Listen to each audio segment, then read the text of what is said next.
This presentation is made possible by these amazing individuals and organizations.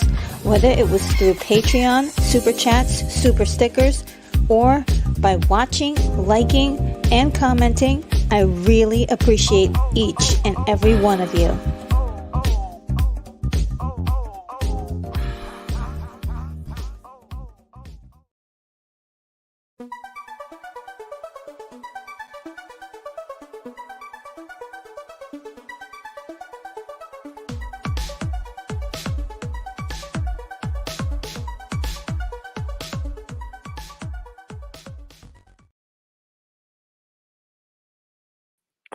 Hello, good morning, everyone, and welcome to the show.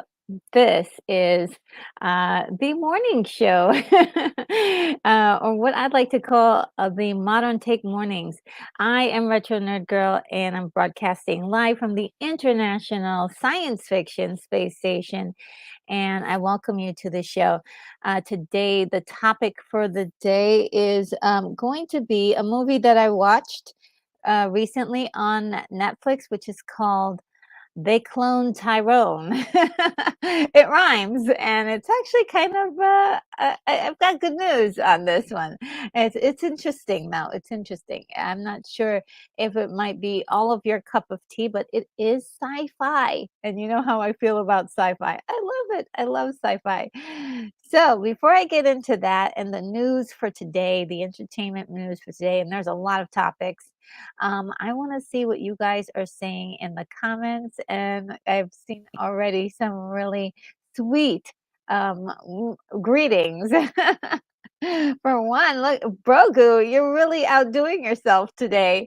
What a greeting. Says, hello, everyone. A special hello to the alluring retro nerd girl, RNG. I recently saw they cloned Tyrone. If they really were to clone anyone in the world, it should be what? I didn't read this part. Should be you. We need more people like you. Your wonderful characteristics would make the world a better place. Wednesdays, Fridays, and Saturdays on your stream are some of the most pleasant times of the week for me. Thank you. Well, that is so sweet. Thank you for those really kind and just really uh, uh, just amazing comments. I'm blushing. I'm blushing. And Unicorn Rampant Studio is here and says, I agree. Wednesdays, Fridays, and Saturdays are generally new and improved. With RNG, you guys are really making me super, super smiley this morning. Thank you so much. And let's see. I see you guys are saying hi to each other in the comments. But Unicorn says that he's about to hop on his bicycle and refresh the cats and dogs of the neighborhoods. Oh, wonderful. Wow, you're taking care of the entire neighborhood. That's pretty awesome, I think. And Brogu says, be careful, as we all say. Unicorn says, indeed. And then let's see what else. I definitely had to let you guys know that I was on my way and let you guys know that everything was going very well. And let's see. I see that cool gamer is here, says hello, or says hey. And we've got Hungry Jerk here. So great to see you. Thank you for watching. I know that you might be at work or on your way to work. One of the hardest working people around here. So thank you for stopping in and spending time with us. You're super, super awesome. We really love having you here. And let's see. And yes, Keith E is here too. Keith E. Hi, Keith E. How are you doing? How is Hooper doing? Just great to see you. And oh, I wonder. For some reason, I just heard like an extra noise that I don't usually hear. I don't know what's going on. There's extra noises all over. Um, there's Oh, well, I hope that you guys can hear me. Just let me know if you guys can hear me okay. Just just to be sure. Oh, thank you, Keith E. You're you're already on the case. Says the microphone is working. Thank you so much. Thank you. I was wondering there for a minute. And Hungry Jerk says, we got a Night of the Living Dead convention on Saturday at the Orinda Theater. It's gonna be fun. Oh, interesting, yeah, for all the fans of the Living Dead stuff. Oh, and Daryl Johnson is here. Hello, Daryl Johnson. How are you? Good morning. Daryl says, so good to see you, and good morning back to you. And let's see. And Danny Staten is here. Says greetings from South Carolina, and also I say greetings from above the earth. I'm right above you. Oh man. And Kiwi says sound check number 2 can still hear you. That's right. Thank you so much, Kiwi. So yeah, it was, let me get into this movie that I saw, and, it's really kind of interesting. Of course, the allergies are on full effect. It isn't very warm out, but it is very humid, so it feels a lot warmer than it should. I mean, it's damp. Um, just the air you can it's like soup. Um, and, this is why we get so much snow in the winter because of all the moisture. It's very, moisturous around here. Ah, let me see if I can find, our illustrious slideshow, which I, um, did put together last night after work. I was working on it a little bit, during the week, but, I got to really put it together last night really good and nice for you guys.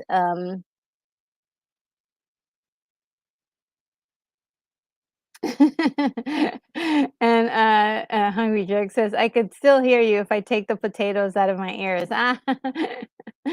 Yeah. Oh, and Lance Chapin is here. Says, "Hiya, RNG. So good to see you." I hope you're doing well. And, let's see. Let me see. Okay, so, first slide up, they cloned Tyrone. Can you believe that? The thing about this movie that really got me, that I was interested in, let me just make an adjustment over here because I have, like, a little bit of feedback. Um, because I always try to keep my auxiliary computer over here so I could see what's going on if there's an issue or some kind of problem. Um oh, and, let's see, Daryl Johnson says, "My niece lives in College Station, Texas. It's going to be a high of 107 with a low of 80." Oh my god, just stay indoors, don't go outside or you'll melt. And Daryl Johnson says, "Everyone is getting cloned." That kinda happens in the story. Yes, yes, yes, it's really, really funny. Yeah, well, dang aliens. Well, this time it wasn't dang dong alien. This time it's not aliens. It's the government in this story. The government's the bad guy. and and Keith is telling everyone it's time to hit the thumbs up. And guys, you know what? I was watching one of those shows that tells you how to make your channel, improve your channel little by little and all sorts of tips and stuff. And yeah, it turns out all of this effort to get likes really does change the way the algorithm looks at your channel. So please, if you're enjoying any of the stuff that I do, please give it everything give everything thumbs up because it can really change the channel, help me to like settle into maybe making more content more frequently. And Hungry Jack says, "Love the incredible melting man growing up." Oh, I've never seen that. I'm gonna have to write that down. Incredible Melting Man.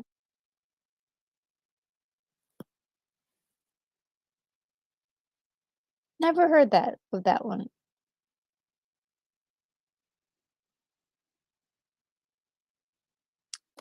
I've heard of The Incredible Shrinking Woman. That one was with Lily Tomlin. Really good.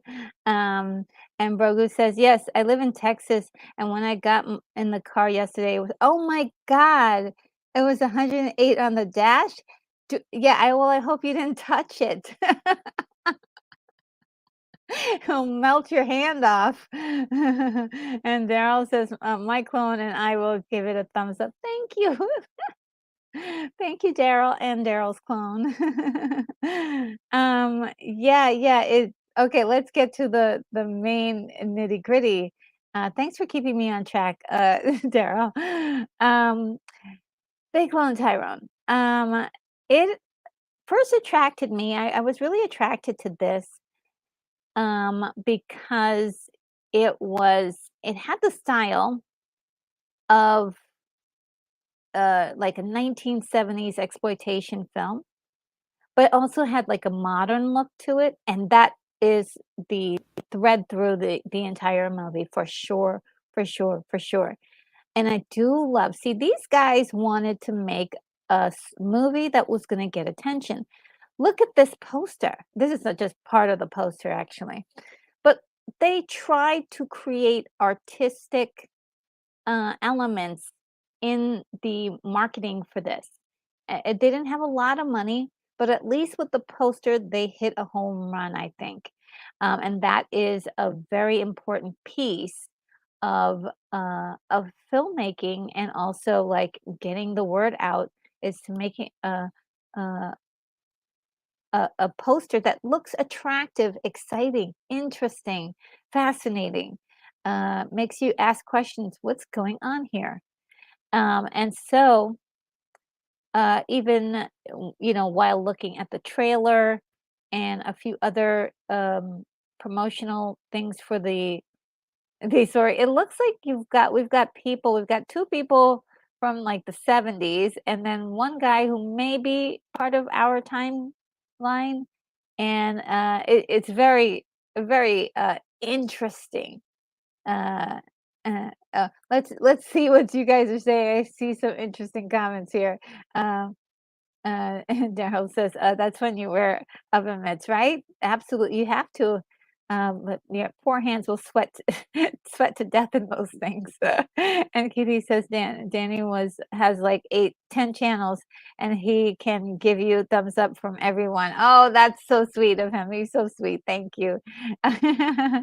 He doesn't have to, because they don't just want thumbs up, though. You have to, it's like, if for people who actually are going to, like, they look at all kinds of stuff, like how long you stayed on the channel, how long you stayed on the video, how long, like when you did your thumbs up, like, okay, how many times did you watch the the video more than once?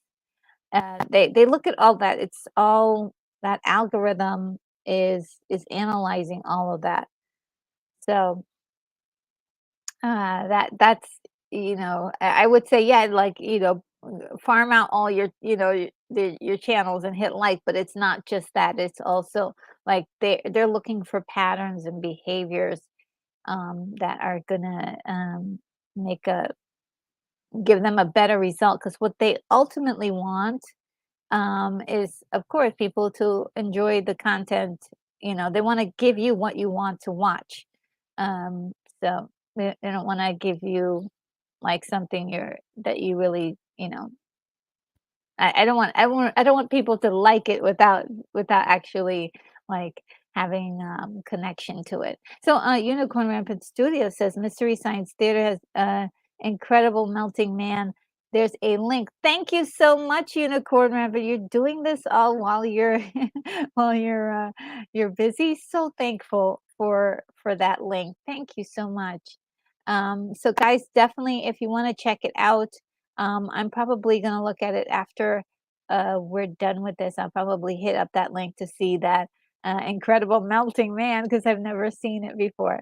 And Hungry Jerk says, I bought a DVD called Can You Dig It? 30 trailers of 70s black exploitation films. It's fun. Oh, wow. Let me just write that down. Can you dig it?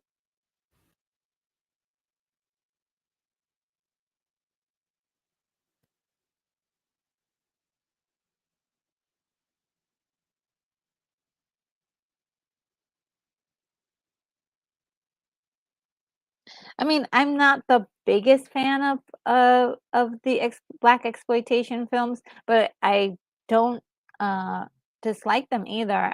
I look at them just like, as movies, of course, more from an analytical kind of perspective, and what was being said, uh what did the filmmakers what were they trying to do in the films and that kind of thing. But at the same time, there's a lot of, time capsule stuff going on there.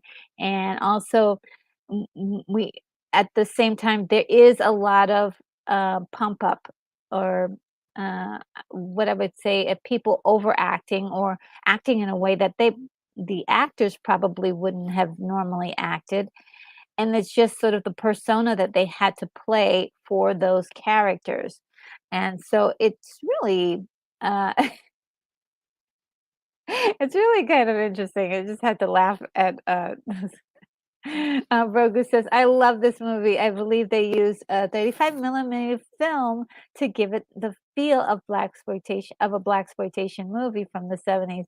Really, you think so? 35 millimeter. It looks great. And I'm gonna get into it, more into it. And the unicorn says, "I'm scooping cat litter. It's easy to send links." Oh man. Uh, well, thank you. Nevertheless, that's to me when I'm if I'm I don't have a cat, but when I used to have a cat and scooped the litter, I had to be concentrated. So you're talented. So now, okay, so we have, these 3 characters. They're the main characters here.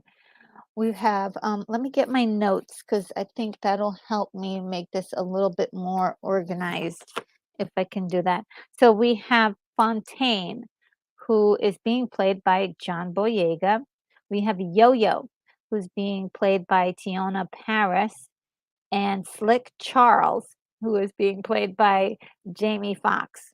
And all of this, I would say Jamie Foxx is probably is having a lot of fun with this. He's definitely playing a more funnier. He's like the funniest of the 3 characters.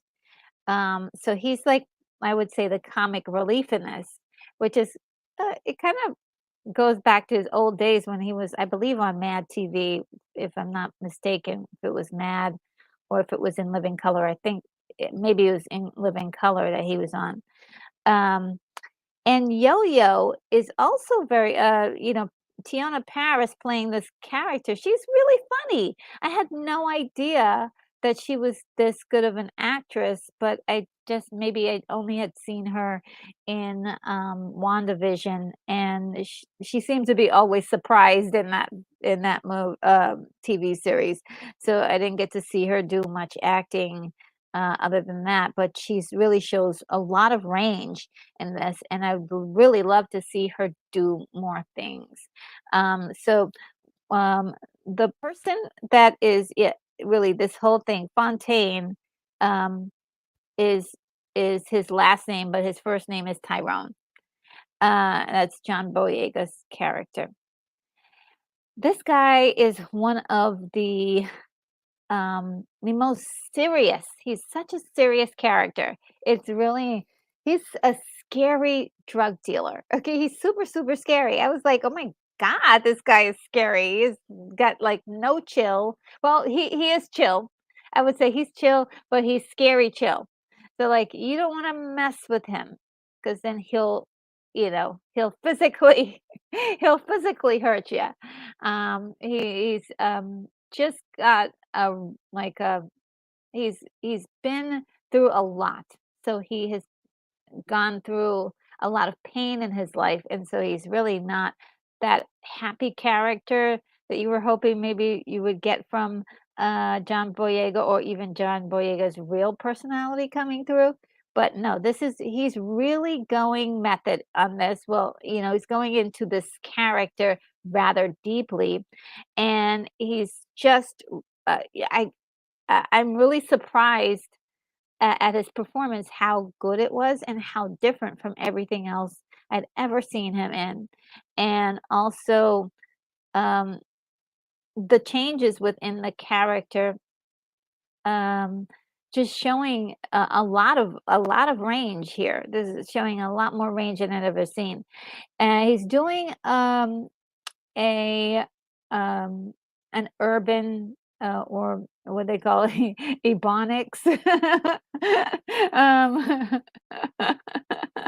I'll laugh at this, but he's using like a colloquial language in here, American language. So you can't hear at all any of his like actual accent, which is great. It sounds authentic, it sounds realistic, and man, I can't. I'm just blown away by his performance.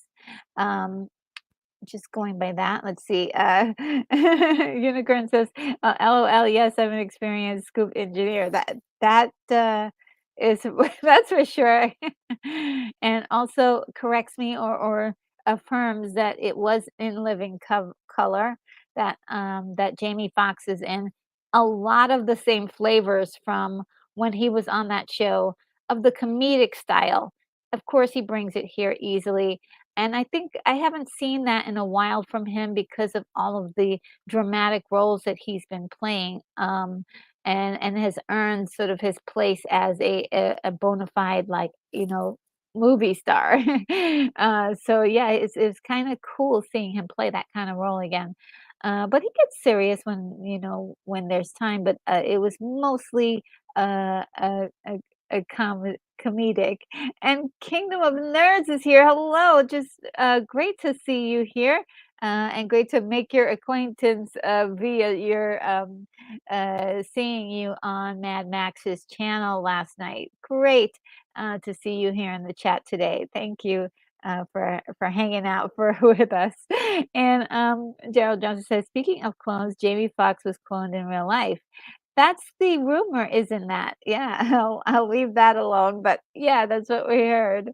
Um, that's what we heard, through the grapevine because he disappeared for a while and then reemerged and looks a lot different. And some people have noticed that his skin tone is even different. So whether that's true or not, I'll leave that alone. That is not my business. That's how I put it. It's like, it's not my business. I'm gonna stay out of it.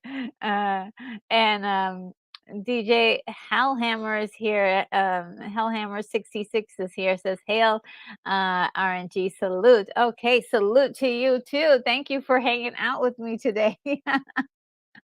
Yeah. So it's really good. And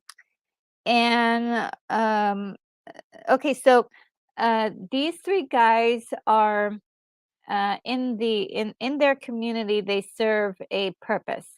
So Yo-Yo is a prostitute, and she works with uh, sometimes and sometimes not with Slick Charles. And Fontaine is a drug dealer. And this is a dynamic um, that is sort of talked about in great detail in the story. And it seems like it's going to be very, some people may be offended by this movie. And I think for myself and maybe for a lot of other Black people, I think the Black exploitation films, they kind of were kind of like this, where you have this um, kind of movie that was saying something, but also making fun of that thing as well. So it's sort of like a satire in a way, but then there's also that sci-fi element to it that really is really compelling, an interesting plot, and we could get a part 2 because the story is not exactly finished. So we could get more to this story, which is fascinating to me.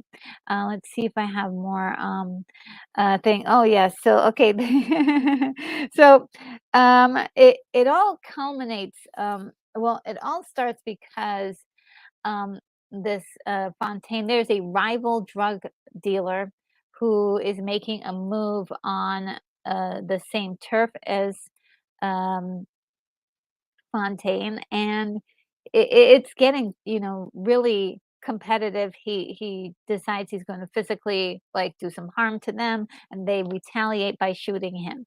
And so When that happens, there's a black van that shows up and takes the old guy, the Fontaine that got shot, and brings in a new guy. And so then this is the new guy. He's like, "Okay, what's going on?"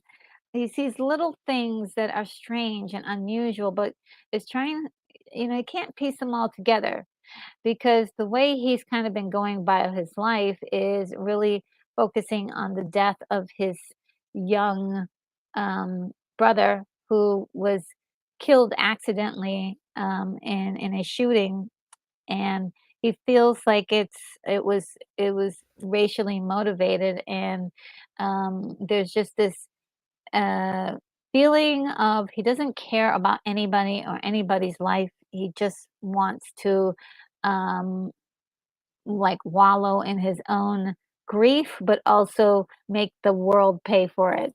So it's one of those things where you feel some sympathy for the character, but you also are like, wow, you're also really scary, dude. So yeah, it's very um it's actually really smart the way they do it because you get involved in his life first and then you meet the other two characters who kind of witnessed this murder, and he's like, "Okay, did you see something?" And then they all go on this journey together, and it's more like curiosity. And a lot different than what other movies would do when they you get like a couple of people going on a journey together.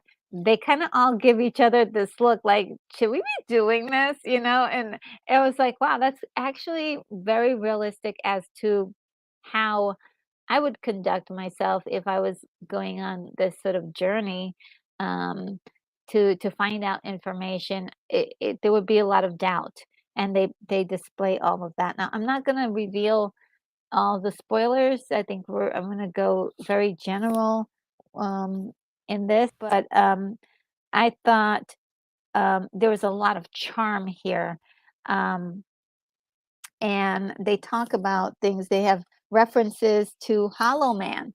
I don't know if you guys have seen Hollow Man. They mention um, who's the actor in that? Kevin Bacon. They mentioned Kevin Bacon. They have blood sport playing on the television. A nice canon film for you.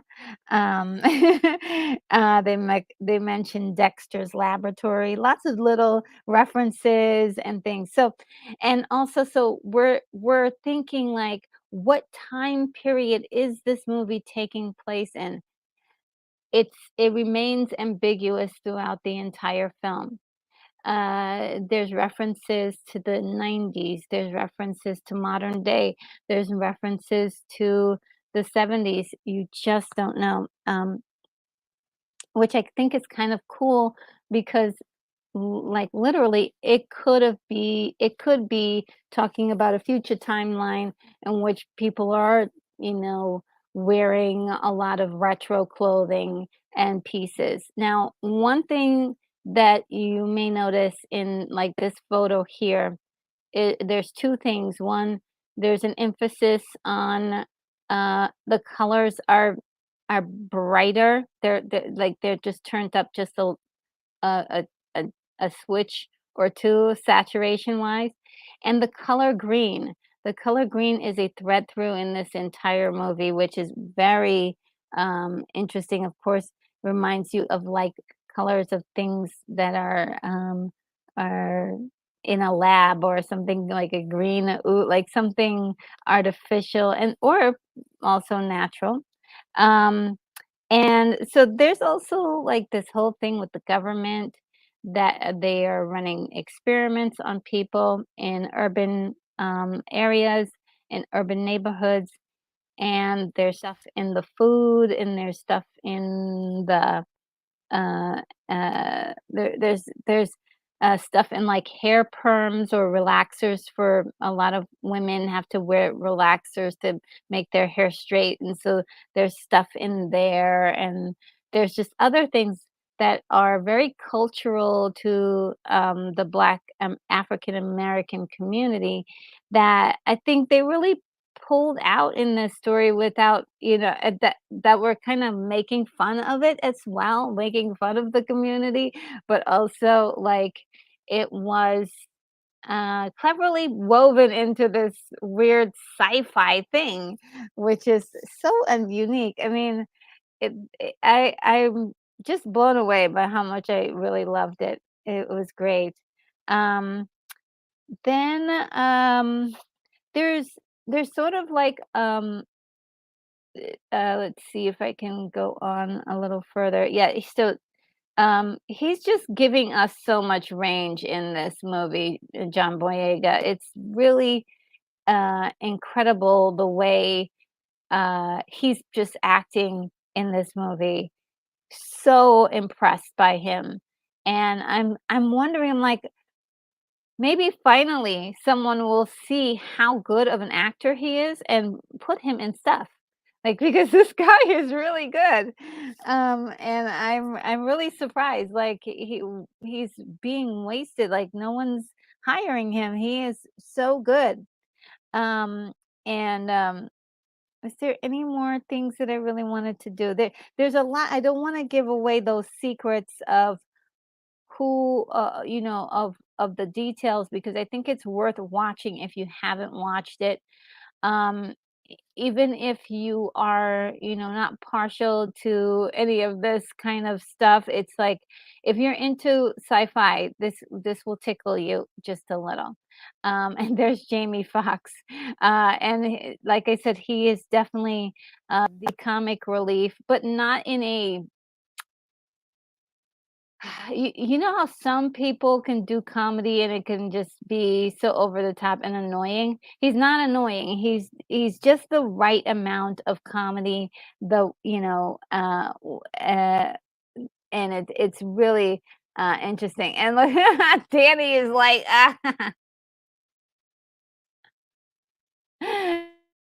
come on, give us some spoilers. We can take it. Um, well, I think I gave quite a few spoilers already. I did. Oh, and Kingdom of Nerds says that's what stopped me from watching it because of the stereotypes. But I will give it a watch because of you. Oh, thank you. Yeah, give it a shot. And if you don't like it, just turn it off. But I think when it gets to the part of in the beginning, it is gonna feel like, okay, am I watching that kind of stuff? And then later on, it gets a little bit more like, now I understand what that setup was about. So it does take a little bit of getting into before you get to the sci-fi stuff, and which I think was really good. Again, it is satire, and a lot of the stuff is not meant to insult anybody. I feel like it was just um it was cleverly done. There's a cleverness behind it. Um, and it kind of remind me, and it's not as good as, or mind blowing as Get Out, but it does have that kind of interesting thing going on in it where you're like, what's happening here again? It's really wild. But it leaves room for a part two. And yeah, so, yeah, this is another scene. It's just really interesting to see these guys like this. This is a totally separate clone, and with the hairstyle and all the look and everything is definitely uh it's Brogu's got Brogu says, I wonder if some of that product got into vegan food. Let's see. Olympia Black. Now I have control over you, Retro. Proceed to like Brogu. Only time will tell. You're so sweet. It didn't they did not do vegan food. And yeah, I mean the way they're able to just again, like, look at the colors here. Just the colors here, the way they look so rich and beautiful. Just was so impressed by the production. as well. And this young man, mm, ooh, this young man is very impressive. He plays the rival drug dealer, but there's a moment in I know it sounds terrible, um, but there's a moment in the story. I'm gonna find out what his name is right now. Um, um, where he's called to be um, uh, featured, and he's really good. His name is J. Alphonse Nicholson. J. Alphonse Nicholson, and he plays Isaac. Um, so yeah, a lot of these characters are like, what I'm not I'm how did it get all the way down here? I'm sorry. um, Yeah, a lot of these actors I've never seen before, but I'm sure he's done other things, but he was such a standout in this, and I really appreciated his, what he offered the character. And again, Tiona Paris, I was really surprised by her performance because, again, I had never really seen her do, um uh, do much but look kind of surprised and shocked in everything that she was doing in WandaVision. Um, but which is she did well, she did well. But I think this is really highlighting the more of a range for her. And there's a scene, she's featured a lot, and there's some scenes that she's just steals right away. She steals from these 2 amazing actors, and I'm just like, "Wow, she's really holding her own," with these guys. And, I think also one other thing, there's a scene where where she gets kind of kidnapped. Here's a spoiler for you, Danny Staten, as she gets kidnapped and or she's captured, and the 2 guys are like, they've got Yo-Yo, and so they went there. They're like, yeah, let's go get Yo-Yo. I was like, yay! I felt really nice about that because about a couple of statements that were said to her earlier in the story, and she feels like an important character, which she is, and it's really quite well done. Everybody gets their chance to be a hero in this, and it's great. The ending is um, especially good in my opinion. Very much reminds me of um, like something I would see in the 70s, one of those older movies from the 70s. We have Kiefer Sutherland in this, and boy, is he good in this. He, of course, I've not seen Kiefer Sutherland and Lennon anything bad. He's incredible and an incredible actor, just like his father, and just brings a lot of gravity to the movie. And he also is playing a little bit um, of he's a serious character, but there's a lot of funny lines that come out of his character. So there's a bit of a comedy that he plays in this, which I don't think I've ever seen him play a character like this before. So again, it surprised me in the way of seeing actors that I thought usually would act a certain way in certain movies, act differently in this one. And of course, Grogu mentions the code word Olympia Black, and that is the way to control all of the um, of the clones whenever or any they have many ways of controlling people. So that is the code word to control the clones in particular. Um, and there's a piece of this that's really quite sad. Um, and I'm gonna leave. I think I'm gonna leave that, but might be giving away too much. But there's a few dramatic moments for the character of Tyrone Fontaine to do with his mother and his brother. They don't drop that storyline. Like, a lot of movies will be like, "Oh, yeah, this happened," and they'll mention it once. He revisits it quite a few times, and it's actually quite endearing, and also brings you a little bit closer to the characters. You see him deal with all of this, how heavy it is and how intense it is. So, yeah, I think it is, um,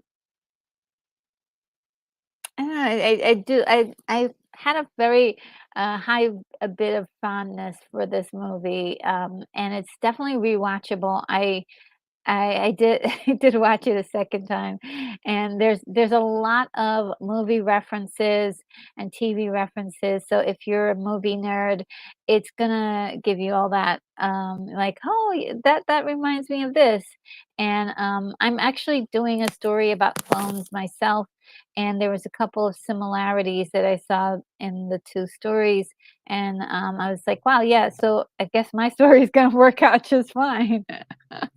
So they had a lot going for it. Now let me see what you guys says. Let's see.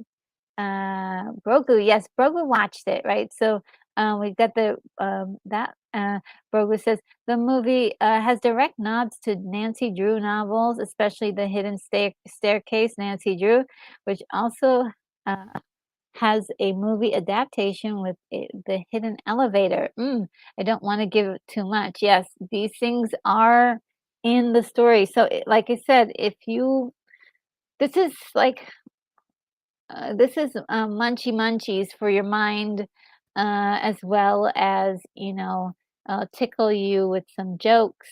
Um, and if you don't take everything literal, and just know that they're just pointing these things out as like joking elements.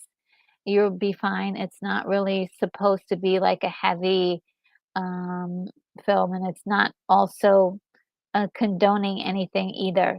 It's just presenting a story about um, about they clone Tyrone.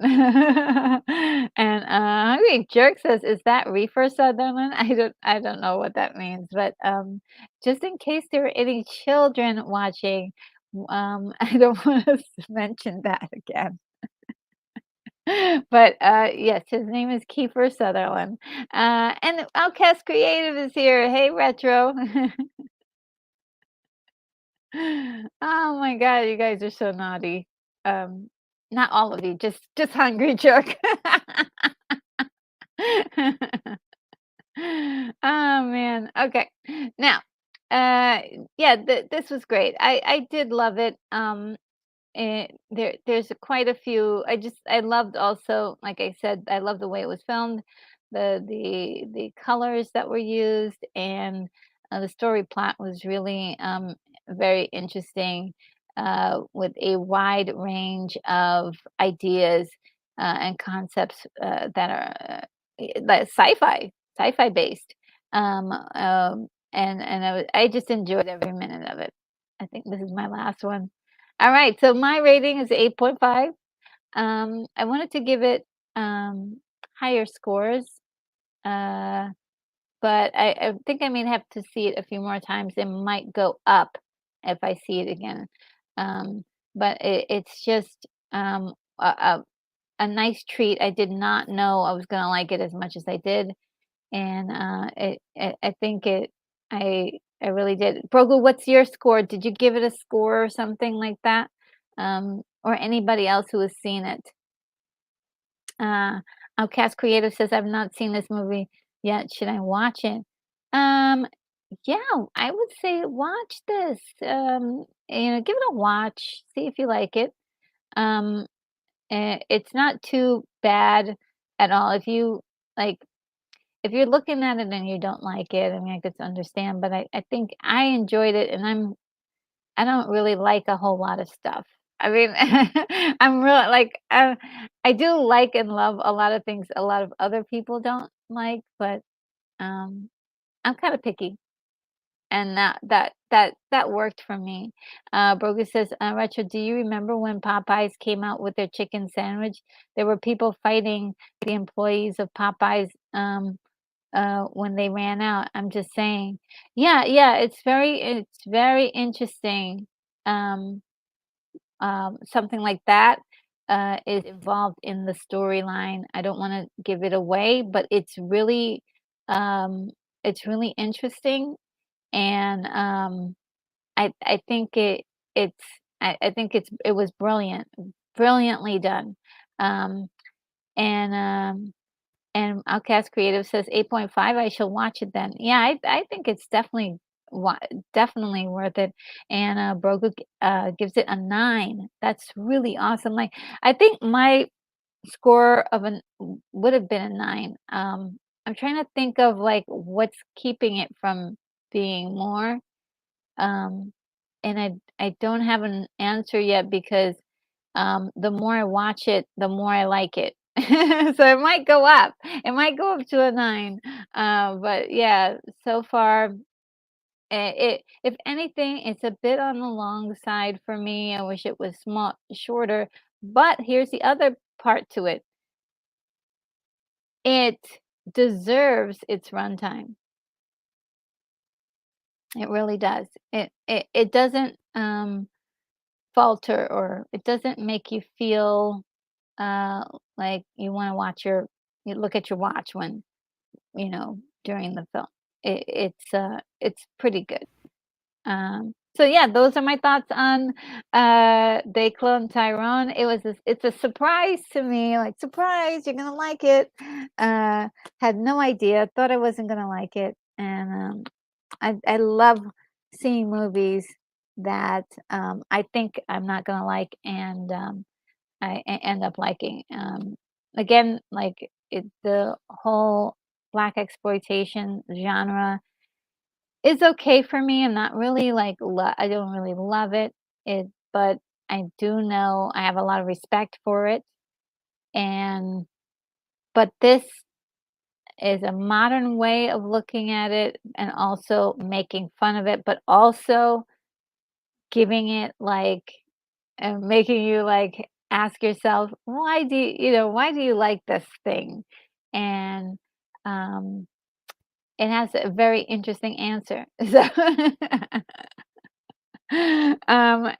Roger says, 8.5 is probably right. I gave it a 9 because of their acting. Yes, yes, the acting is out of, like, it is incredible.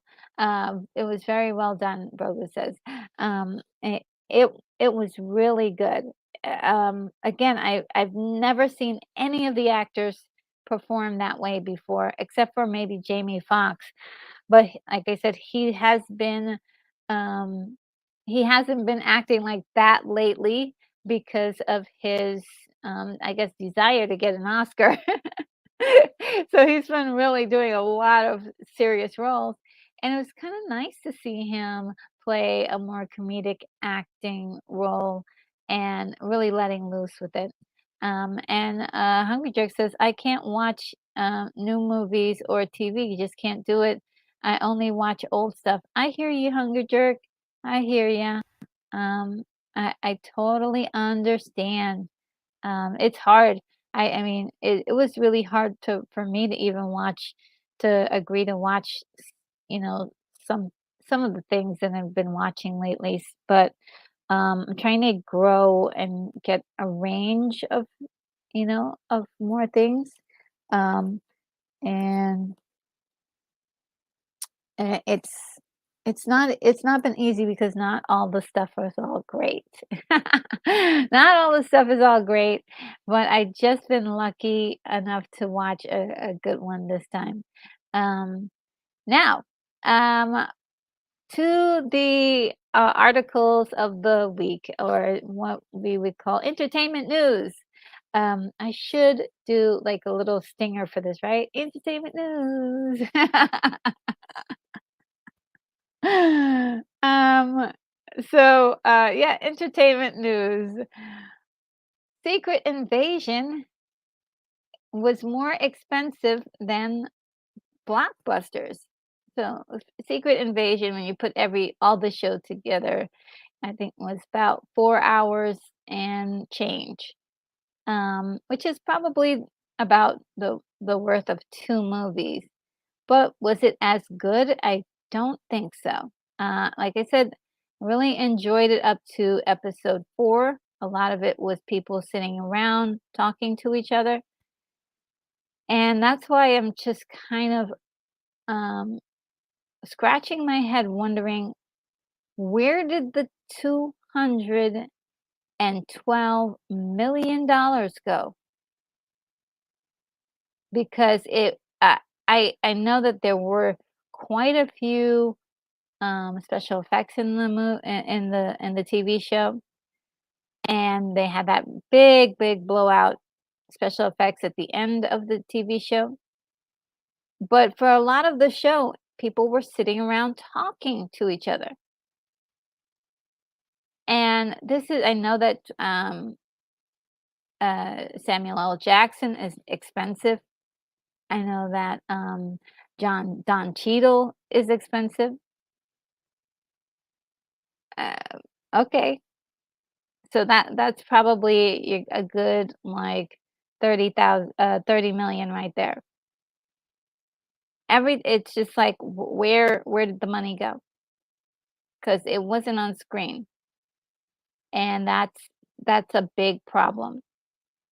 And so, Secret Invasion was larger than the movies Super Mario Brothers, Barbie, Across the Spider-Verse, Oppenheimer, which were all about 100 million. So, yeah, that's a very interesting to know that that was so expensive, and yet it gave very little satisfaction. Everyone who saw it says the same thing. Some people stopped watching after the first episode because they said it was so boring. The story got really convoluted by the end, and what started out as something that was compelling and interesting turned out to be basically two super uh, characters, bashing each other, toys banging up against each other. And I think it's just like, that's why I was really concerned, that maybe ChatGPT had written the script at the end there. It was just really wild. So, yeah, that's pretty interesting. What you guys, Rogo says Secret Invasion was more expensive than blockbusters. Have these Hollywood executives lost their minds? I believe that these higher ups in Hollywood are just stealing all the money. That's all they're doing. They have to be stealing the money because it doesn't make sense, at all. And it makes no I'm scratching my head trying to figure this out. It how is this possible? And Brogu says, Samuel L. Jackson and Don Cheadle's salaries are not the ones that jacked it up to being 200 million. Somebody's pocketing that money. I think so. I think so. Yeah, I think so. This is really incredibly, sad, to see this happen, because I think everybody's was rooting for the MCU, and everybody was rooting for Disney, um, because we thought, okay, well, uh, this is one of the biggest studios. It's known for excellence in the past, and of course they're going to do wonderful things with the MCU. And I think they took it as far as they could, and now it's like a formula now that they're making money from. It's really sad to see. And that, bit of information I got from TV Line. There's more about Secret Invasion. More about Secret Invasion. Let me read this for you guys. During a recent interview with Screen Rant, Secret Invasion director Ali Selim discussed the requirements he was given to set up in the MCU. He said, I was given some requirements for the next movie. You have to put Nick Fury up in space for the next beat, you have to make sure Rhodey's legs don't work for Armor Wars. And that I got from thedirect.com. Um, so it's really interesting to me to know that um, they are trying to have some sort of continuity, but in that continuity, which we probably won't know for at least 2, 3 years, maybe. So it's going to keep us hanging for that long. There's no movie making at all going on right now. So this is all being held up, and this storyline, at least where they left it off, is was so awkward and weird. It did not feel like the proper ending um, for Nick Fury. After this entire season, he avoids even facing off with the enemy, and he goes to space. What is that? Like, I don't get it. Okay, I'm so confused. There was no confrontation with the guy who's been causing him hell the whole time. Like, I don't get it. I don't get it. Keith E says, speaking of multi-million dollar expensive, Outcast is now monetized. Woohoo! Great for you. Oh, so glad that you're monetized. Welcome to the monetized YouTube group, which is and not it's a big group. Rogu says Samuel L. Jackson and Don Cheadle are very professional actors. I'm sure the day is going to come when they regret having their names tied to this show. Maybe, yeah, maybe, I don't know. You never know. I'm sure both of them have done things that they probably don't agree with.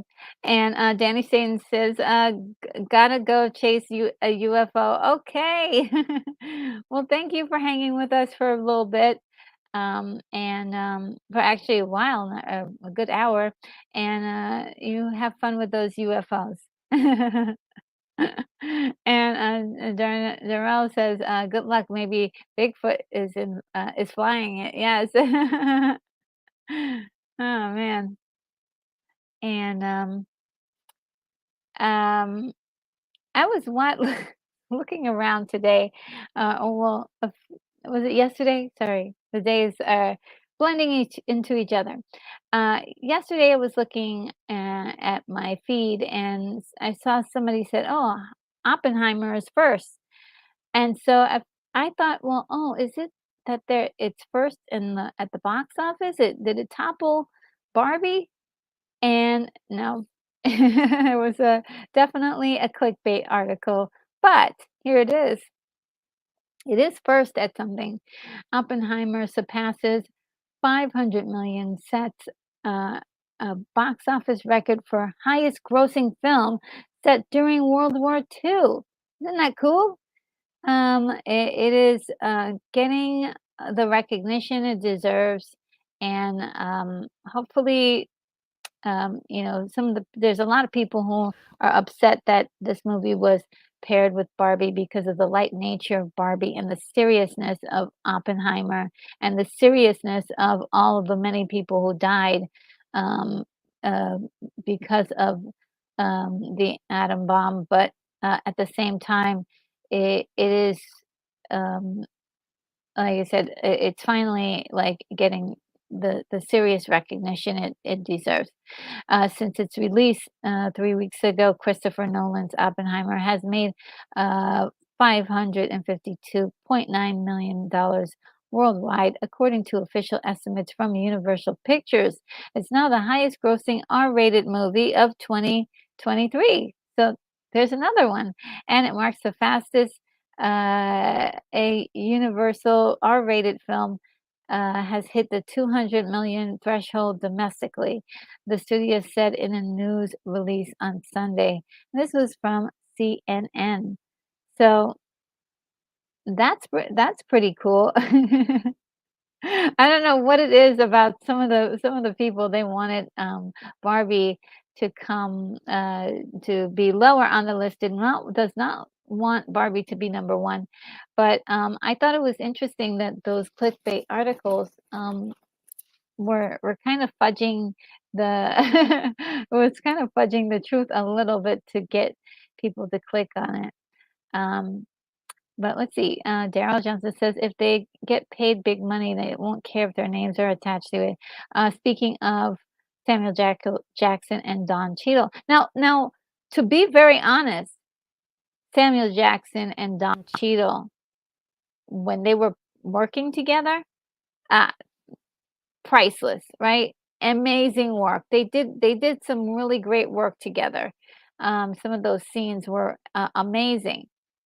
But the story was not I don't think it was befitting of their talents because it was not constructed, it started it actually looked like it was starting to go somewhere really juicy, but then, it opted out for a, to go into something completely different, and it was getting all sorts of, compliments from people like, "Oh, this is not a superhero movie, there's no supers in it," and then they brought supers into it. And they didn't just bring supers into it, they brought all of the supers into it. It's so crazy. Hungry Jerk says, "Speaking of, World War II, my favorite movie of all time is The Great Escape, true story." Oh, wow. Um,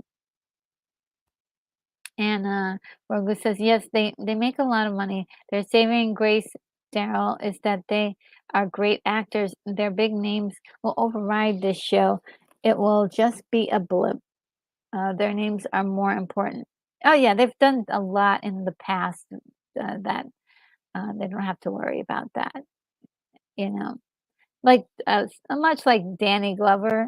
Danny Glover is an actor who he takes a lot of, like, uh, gigs that aren't his, becoming of his talents, but no one can forget his incredible work in the past, and um, he definitely, is one of those unsung actors. If you're a good actor, you're a good actor, you know? And this was another thing that was making the rounds this week. Gal Gadot still Wonder Woman after reboot. Now, um, this is very frustrating and confusing, and it makes me another thing that's just makes you want to scratch your head because James Gunn has put together a new slate for his vision of DC, which we're all um, interested in seeing. However, his thing was, pretty much getting rid of Batman, or the actors who played Batman and Superman, Henry Cavill and Ben Affleck, who were the superstars of it all, and also, highly regarded by the fans. People love these guys, whether you like the films that they were in or not. People love those actors in those roles. And it was just kind of behooved everyone that he said, "No, we're gonna go for younger." And so with that, we're like, "Okay, so everything's going." No, it's not all going. We've got, all the people from Suicide Squad, are probably, uh, not that they'll be in there, but they exist in this universe. We've got Amanda Waller, um, that will remain being played, forgot the got the actress's name that quick, but, it will they'll remain the same. Peacemaker is also going to remain the same, and now, Gal Gadot is saying that, her Wonder Woman is going to also remain in the storyline. Um let's read the actual press here. It says, speaking to comicbook.com's Chris Killian for her new Netflix movie Heart of Stone before the SAG-AFTRA strike, Gal Gadot said that she understands as she understands it, she will be developing Wonder Woman 3 together with Gunn and Safran. I love portraying Wonder Woman, Gadot says. It's so close to and dear to my heart. From what I heard from James and from Peter is that we're going to develop a Wonder Woman 3 together.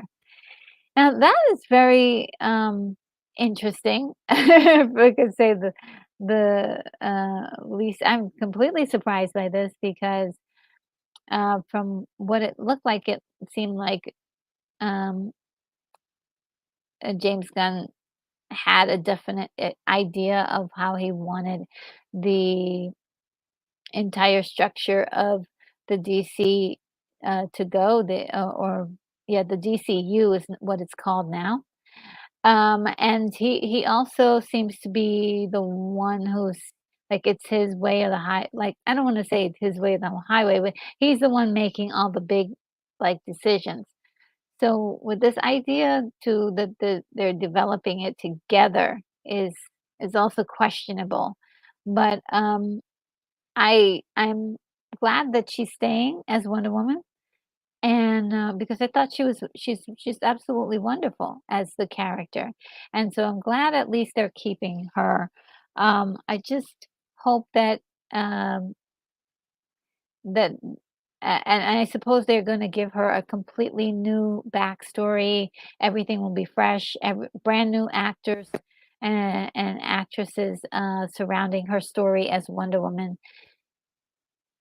and um, that will take some getting used to with the audience or with the public, to be honest, because we did love the um, the first movie made $1 billion. The first Wonder Woman made $1 billion, which was really great.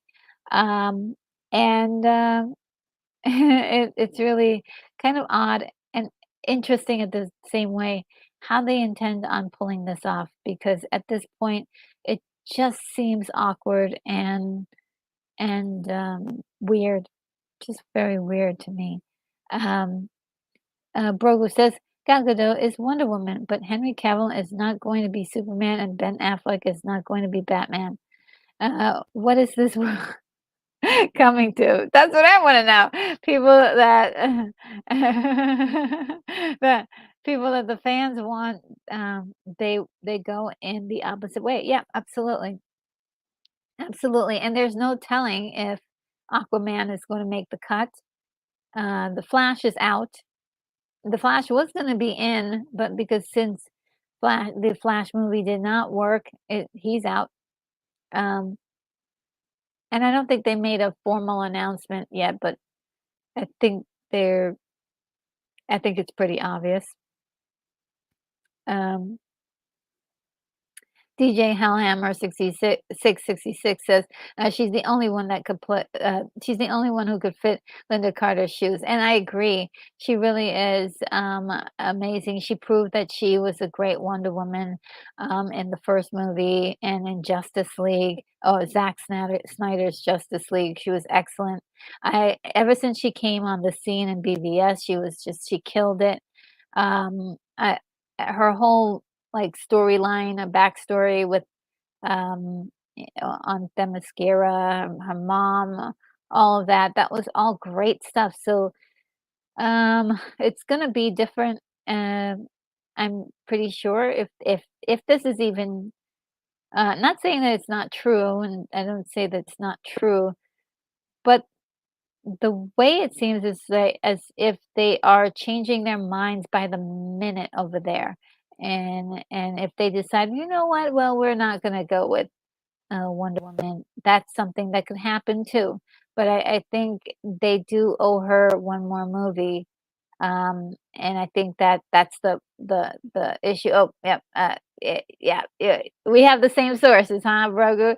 I heard that Gal Gadot had an ironclad contract. Yep, smart girl. And yeah, I think she has to have another movie where she's playing Wonder Woman. And I thought that was that was pretty you know, and Hungry Jerk says, "Never seen Godot and never will." Okay. And, Next Generation Show says, "Aquaman will be fine, and we know why the Flash failed." Yep. Oh, I think it's, multiple reasons, but one main one is definitely the fact that a lot of people could not get over, um, Ezra Miller's issues and things that he had done, in the public, and, the public makes a decision, it's pretty ironclad. Like using that word. I like using that word, ironclad. Daryl Johnson says, "Well, if the fans, doing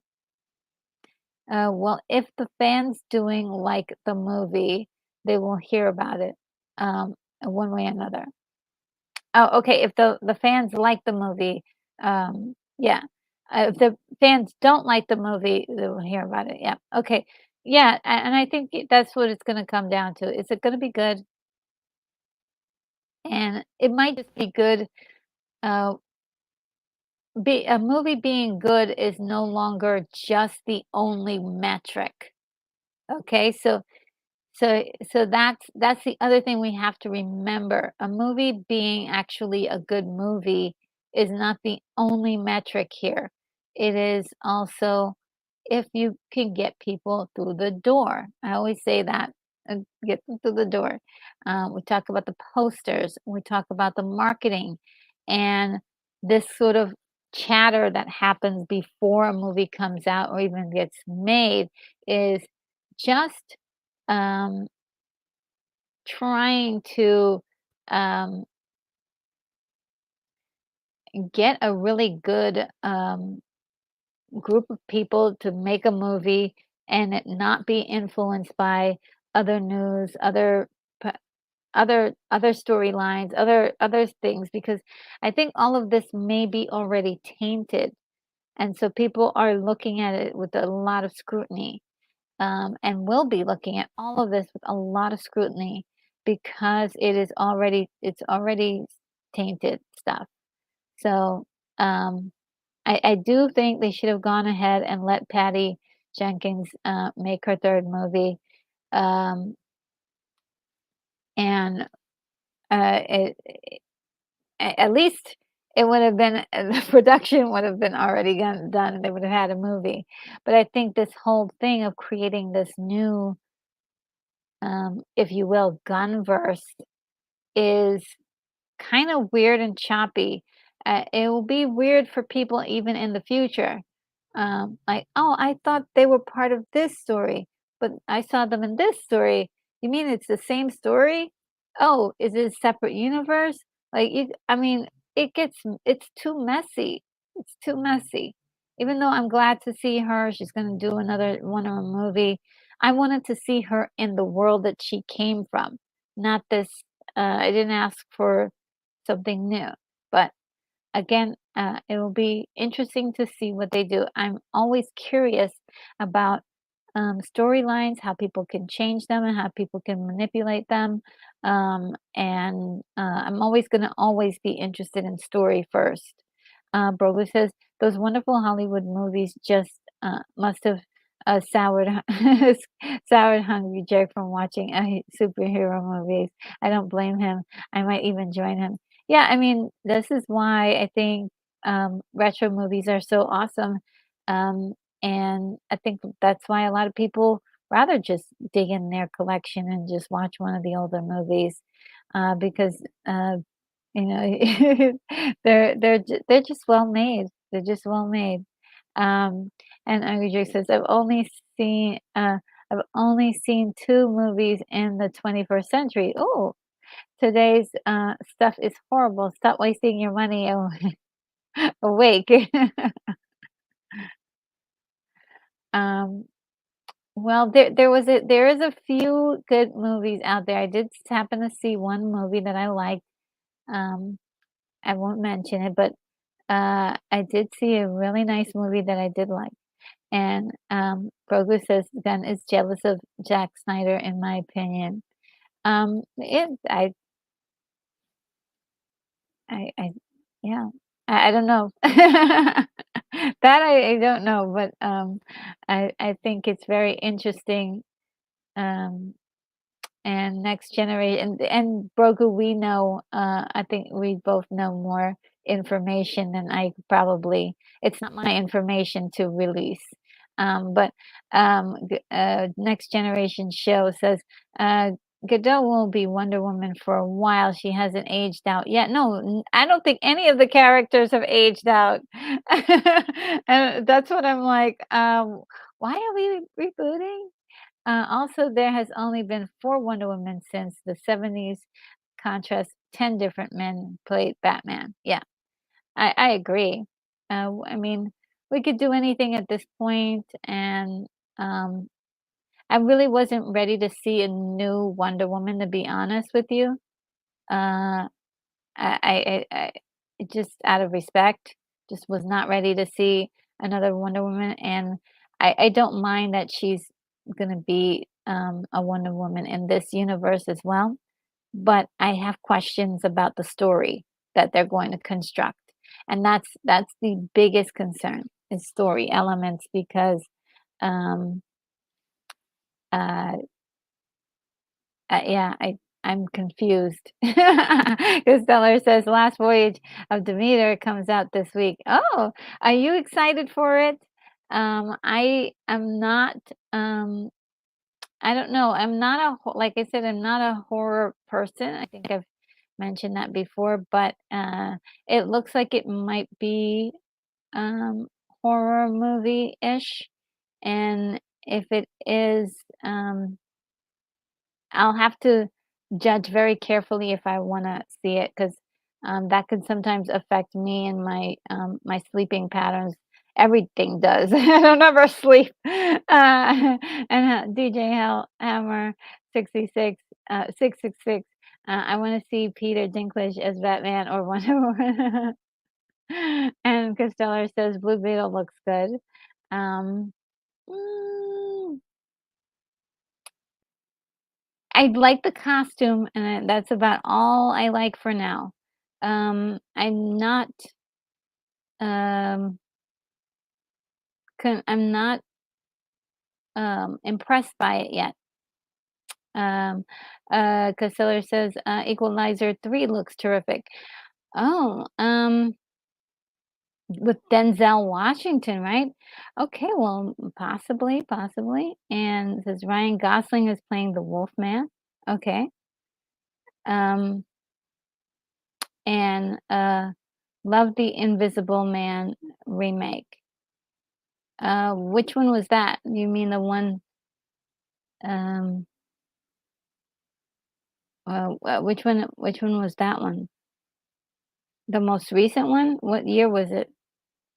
Um, we were talking about Hollow Man earlier today. Um, and Maddie's Daddy's here says, good morning to you. And yeah, so that's that bit of news right there. And Marvel VFX UNIONIZE. This was kind of a shocking one.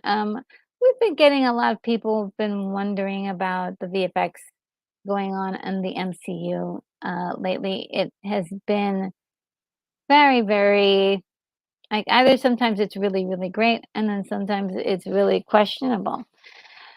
And so, um, we've gotten news articles about maybe possibly there being issues with VFX teams being pushed to rush out products, and it's starting to affect the overall like Disney MCU's like image of their movies, and it's also affecting the way people are looking at the MCU movies.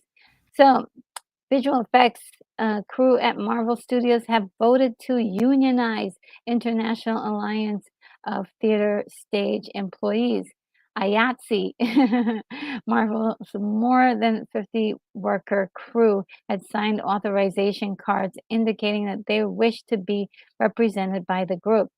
For almost a half a century, workers in the visual effects industry have been denied in the same protections and benefits their coworkers and crewmates have relied upon since the beginning of the Hollywood film industry, said Mark Patch, VFX organizer for IATSE, in a statement announcing the filing.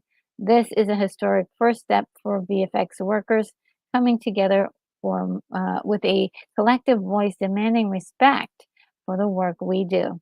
And that was from Variety. And I thought that it was pretty awesome for those guys. We've been hearing news that been treating uh, pretty poorly, and it's great that they for a big company like Marvel Studios, there really needed to be some sort of something to protect the workers, and so I'm glad that they were able to do that. Um, and let's see what you guys are saying, because Ella says the one with the invisible suit. I totally don't know anything about that. Outcast Creative says, I also like the Invisible Man remake. Can somebody get me a year on that so I can what year was this? What year was The Invisible Man? Not the one that was done in the 30s, right? Um, Brogu says, "The heck with Gadot." No, no way. I think that Retro Nerd Girl should be Wonder Woman. I should not be Wonder Woman. I know. You guys think I'm biased, but which I am. But Retro would be great. Just saying. Maybe as a cosplay, but not for the real deal. And you need training and so much stuff goes into being able to play Wonder Woman. I do have a lot of respect for her, and I think Gal is gorgeous and she's amazing. Thank you for the compliments, though, bro group. And Maddie says the way that these movie exists, I think, is baffling. They set the release date before anything else. Yes, and then just rush and cram everything to make that date. Absolutely, it's so shocking that they do business this way, and everybody has to rush and rush and rush, and it just makes it just puts a lot of stress on everybody. And Manny says, Marvin will probably just go out. Oh gosh, so true. Oh no, Marvel will probably just outsource its VFX to China and India. Yes, that's basically what they're gonna do. And India, in particular, are doing an amazing job at getting their VFX looking better and better and better. Um, And Maddie says, one of my degrees is in VFX but because of the state of things, I'm an animator. Oh, wow. I didn't, oh, wow. I had no idea. And Daryl Johnson says, it was 2020 visible. Thank you. Thank you. Uh, the Invisible Man.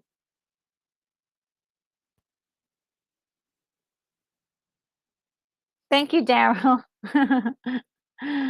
uh, And, wow, that is really, crazy that there's, um yeah, that's really insane. I'm really sorry about that, because it is just, um, they're just being really unfair, and, uh, these guys are making so much money at the very, very top, and that disparity, amongst the amount people are being paid is really starting to make it very obvious that they're mismanaging the money that they're mismanaging their companies basically, which is horrible. And at the same time, treating their employees like garbage. Uh, and Hungry Jerk says the original Invisible Man movie poster sold a few years back for $100,000? Sheesh. That's crazy. That is nuts. And Rose says it must be something in the water that the executive drink, because every corporation they do the same thing. They set a date on the project and then rush the employees to make that product, the product. Crazy, yeah. Um, and Daryl Johnson says Invisible Man is a 2020 science fiction horror film written and directed by Lee Whannell. Mm, Lee Whannell. Uh, Daryl Johnson says they will blame everyone except themselves. Yeah, they've been blaming everyone for it, and they're like, we know we're not really making a lot of money. They're making so much money. They're making so much money from all of these properties, and even though the strike is going on, a lot of people are doing what? They're buying physical media, right? That's money in their pocket. They're streaming more, so they're gonna be making money from that. They can't lose at this point. They can't lose. They're just gonna shift where they put their focus in on, and that's all. It's sad. Bro says, 10,000, $100,000 for a poster must have been a Hollywood executive that bought that because it's the only one, they're the only one that can afford it. Possibly, that's really crazy. $100,000 for a poster. Dang. Woof. New Generation Show says, this isn't new business. Yeah, it's not. The golden parachutes have to stay up, up. And Hungry Jerk says the original movie poster for Metropolis and Frankenstein went for $500,000 each. Ooh, ooh. I'm speechless. Maddie Steady says they blame the audience. You don't like our amazing movies. It can't be our fault. You must be racist, sexist, homophobe. Now that's true, 'cause I've watched it happen. That, they just blame everybody like, "Oh, you guys are not progressive enough, or you're not getting the smart movie that we made." But at the same time, it's like, "Well, what about all the mistakes you made along the way?" And, it's really or just, like, the quality that has shifted, like, seeing something, I mean, Indiana Jones uh, movie, for one, is a great example of this.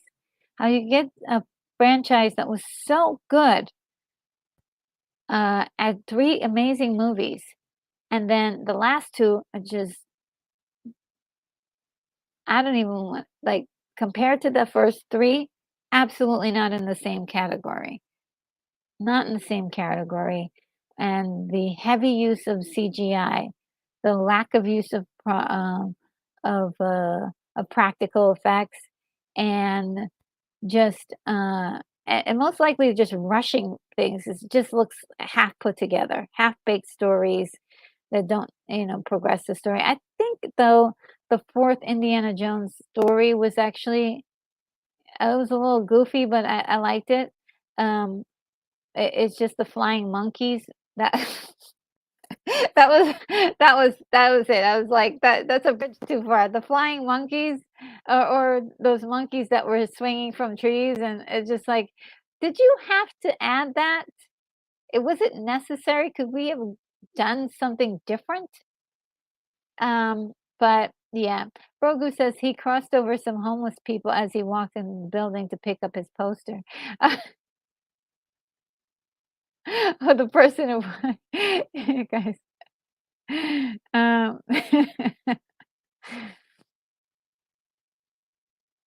and, yeah, you got some support, there, Steve. It says, Daryl says, "That's it." And Baru says, "Can't they use $100,000 to help people?" That's a good question. I mean, I Yeah. I mean, uh, for a poster, though, mm, it all started with The Force Awakens, Daryl says. Oh, with all of the things? I think it's The Force Awakens really it took that one tweet, that one guy, I forgot his name, but he did leave a tweet that was very, dismissive of the characters, uh, uh, but I also feel like that movie was, um I have big problems with for The Force Awakens. I'm gonna save that for another time to go into a nice little rant about, but yeah, Force Awakens was a well-made film as far as the technical aspects. They got all of the visual looks of the the movie that should have been. They got, all of the creature creations, all of the acting was great. It's the story that was just, I had serious issues with. And, Daryl says, "They should have started with Indy 5, with Indy's hitting." Daryl, that's harsh. I can't even say that out loud, just in case there's any, people, kids watching or any, or any, anybody who might be offended by that, but, that's cruel. William Blake Hall says, "Hey, Retro, hey, sorry to be late. I got a pair of reactors. I like watching the last animated episode. Um, they'd already been they'd already seen the original show of Star Trek." Oh, okay. Great to see you. Great to see you. And William also says it's a wild episode. The crew going all Benjamin Button, aging backwards. Got to see O'Hara as the girl. As a girl, one of them said, "Forget Baby Yoda. We need Baby Spock." Oh, interesting. Oh man, I have to look at the animated episodes because I never did see them. Angry Jerk says, "I have limited money and help people. I cook at a soup kitchen twice a week. It's important to help people. I see sadness all the time. I'm glad I'm blessed." Oh, that is so cool, Hungry Jerk. Thank you for, for doing that. I think it's very important to give back to the community as much as possible, and cooking at a soup kitchen is really a very honorable thing. Thank you. Um, on behalf of society, thank you. And I'm speaking for society now, guys. Well, all of us can speak for society. Um, and yes, some greetings happening, greetings happening. And so what have I missed? What are we discussing? Right now we went into um, the um, the VFX, um, Marvel's VFX crews actually getting some unionizing, so that way they can get some representation as far as getting the things that they need, decent pay and better treatment in general, benefits, the like. And the next storyline, I'll jump right into that, but let me just see what else you guys going. Uh, Unicorn says, "Baby Spock, I'm intrigued. Me too. I want to know about that." And Rogu says, "Forget about Baby Yoda. You're talking about my brother, pal." And Daryl says, "Trying to open a portal with those reactors, William." Yes. And Uh, thank you, Unicorn. That's a great way to explain it. Unicorn Rampant Studio says we're in the headlines. Thank you. That's a great way to put it. William Blake Hall says, "I thought I heard some Dial of Destiny talk. I like it, but, for entirely personal reasons. I can understand the backlash." Yeah, it's just, I think it's about the quality of the first 3 films versus that one, as far as, um, being an entertaining blockbuster. Um, but, I'm sure there's something good to be had from it because every film has something that people can, like out of it. I'm a firm believer of that. And William Blake also, sorry, it wasn't me who said it. I think it was reference to the marketing. William, the Outcast Creative says, "Gotta go and meet my date." Oh, later's Richard. Good luck, Lance. Good luck. Hope everything goes well. Crossing my fingers for you. um, and and let's see. All right. Yes. Good luck, Outcast Creative. Um, see. All right. So, Sharknado, it's been 10 years, guys, for look, okay, this is a silly movie, silly franchise. There's 5 movies, and I like them all. Yes, I like them all. They're really hilarious, um, and, outrageous, ridiculous, and, they retain the same style of ridiculousness all the way up to the end, and I thought it was fun. And so the first Sharknado, premiered 10 years ago, and, they're having their 10-year anniversary, and they, sort of did something that was, Barbie, inspired. Their marketing is, as very much looks like Barbie. A decade later, after it became an unexpected smash on the Sci Channel,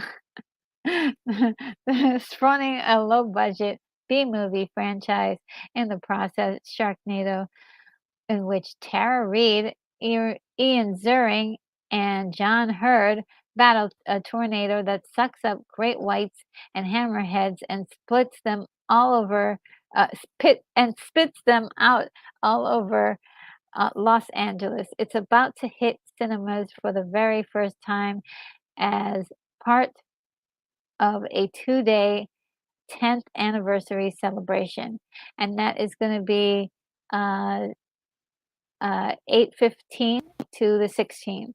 And I think this was such a brilliant idea to do this. A lot of films should do this more often when they get to their anniversaries, just, re-release the movie in at limited theaters. And I'm not sure which theaters it's going to be in. Of course, you have to go look that up. But I thought it was a great idea. And of course, the posters are just hilarious.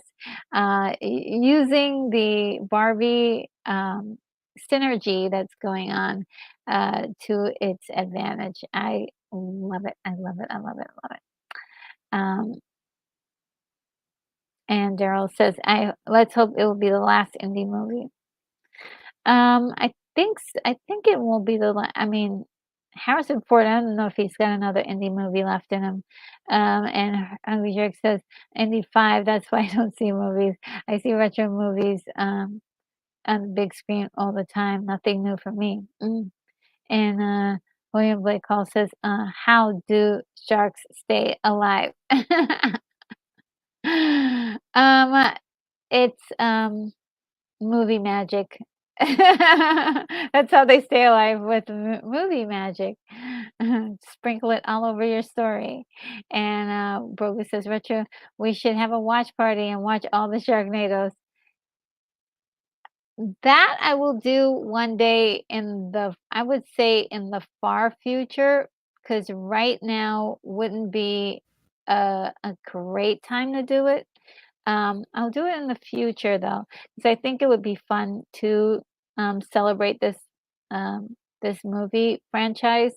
But again, not quite now. I want to let it season up a little bit and get more retro. Because 10 years is relatively young, so I want it to be a little bit more retro. And William Blake Hall says, "I'm a water-breathing animal high up into a tornado. How now I have superpowers." Yes, these guys are super sharks for sure. Does that mean that if you drown me, I turn into Aquaman? Maybe. In this story, anything could happen. I mean, literally anything does happen in this franchise. And William Blake Hall says, "My neighborhood theater would be showing Jaws soon." And now that I appreciate. Yes, absolutely. Um, and honestly, as a theater experience, I don't know how good this would be because of the CGI in this movie, the first one was not very good. I mean, in all of them, there were just it was the basics for CGI. It wasn't really that great. But at the same time, being that it was a B movie, it was a lot of fun, it was exciting, so you might enjoy, it might be like the audience enjoying, it might be the experience of all the people who like this movie coming together and making noise at the theater. It might be one of those experiences, which can be that could be a lot of fun. Um, and Hungry Jay says, "Has anyone seen Raiders of the Lost Ark, a movie made by teenagers?" Spielberg loved it. I think I did. I've seen quite a few different movies that, if it was recently on YouTube, I think I did see it. And Broga says, "Why not just do your best to avoid sharks and then let them die?" No, because these have you seen this, Brogu? These sharks go everywhere. They don't just, uh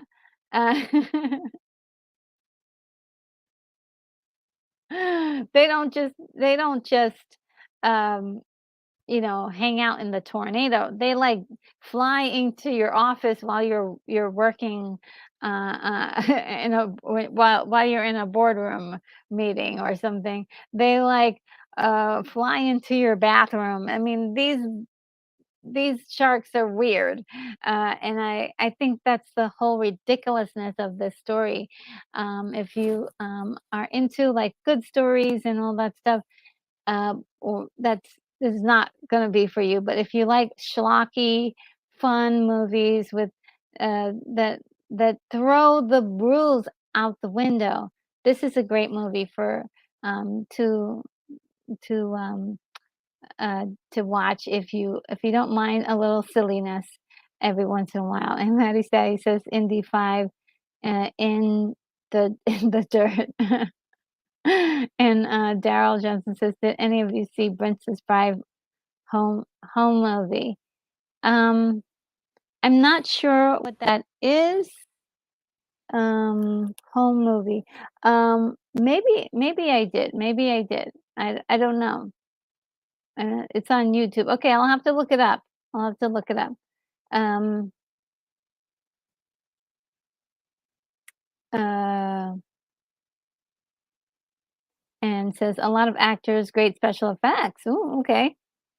And William Blake Hall says Chris Stuckman made a very short indie tribute a long time ago as a boy. Yes, I remember those. I remember those. And I've been watching him since he got started.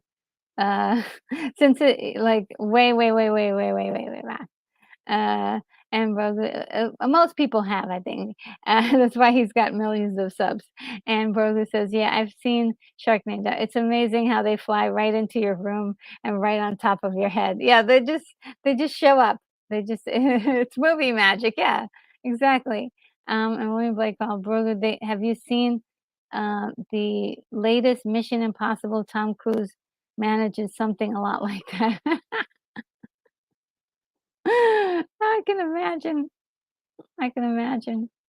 Um, all right. So, the next headline, I'm just borrowing from Unicorn Rampant Studio. Thank you for the word I so desperately needed. The next headline is The Rock. And The Rock was on Hey, Keithy. Glad to see you're back. Um, let's see. On Kevin Hart's show, Heart to Heart, Dwayne Johnson revealed that the reasons behind not continuing with the Black Adam movie. There were several reasons, which we all know, but the movie went, according to him, the movie went through two ownership changes, and ultimately they decided, the current owners ultimately decided not to continue Black Adam's storyline. And so it is sad for those of us who saw the movie and enjoyed it. I know there's quite a few people who saw the movie and didn't enjoy it, and there's a lot of people who did enjoy it. And there's some people, most people just didn't even see it, and uh, that is really sad because there was something going on there. I really liked Hawkman and what they were developing with that character as well. And so, it it, um, it was really kind of sad. I got this story from Peacock, and if you guys want to see the actual, uh, um um, interview, like, there's a snippet.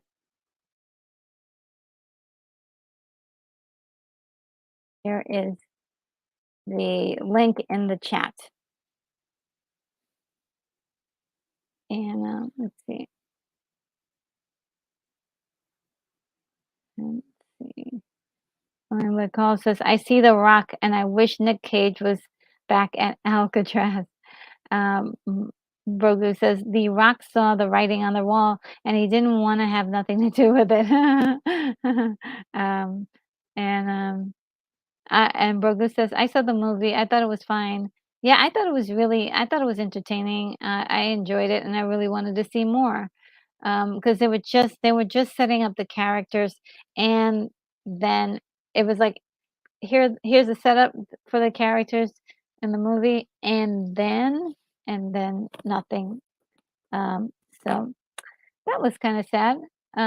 Maybe in 20 years they'll be like, you know what? Let's bring back that Black Adam stuff. Hopefully, cross our fingers, The Rock will still be able to do something. Or maybe he'll pass it on to a new Black Adam. Brogu says, Hawkman was really cool. I mean, I loved Hawkman in this. He was so good. I mean, I really wish they would do some Elseworld thing with him because I thought he was really fantastic. Um, I really did. I really liked the character, I liked the actor playing him. He played him with such intensity, and I really wanted to see more of that. Um, but sadly, we must move on. The box office.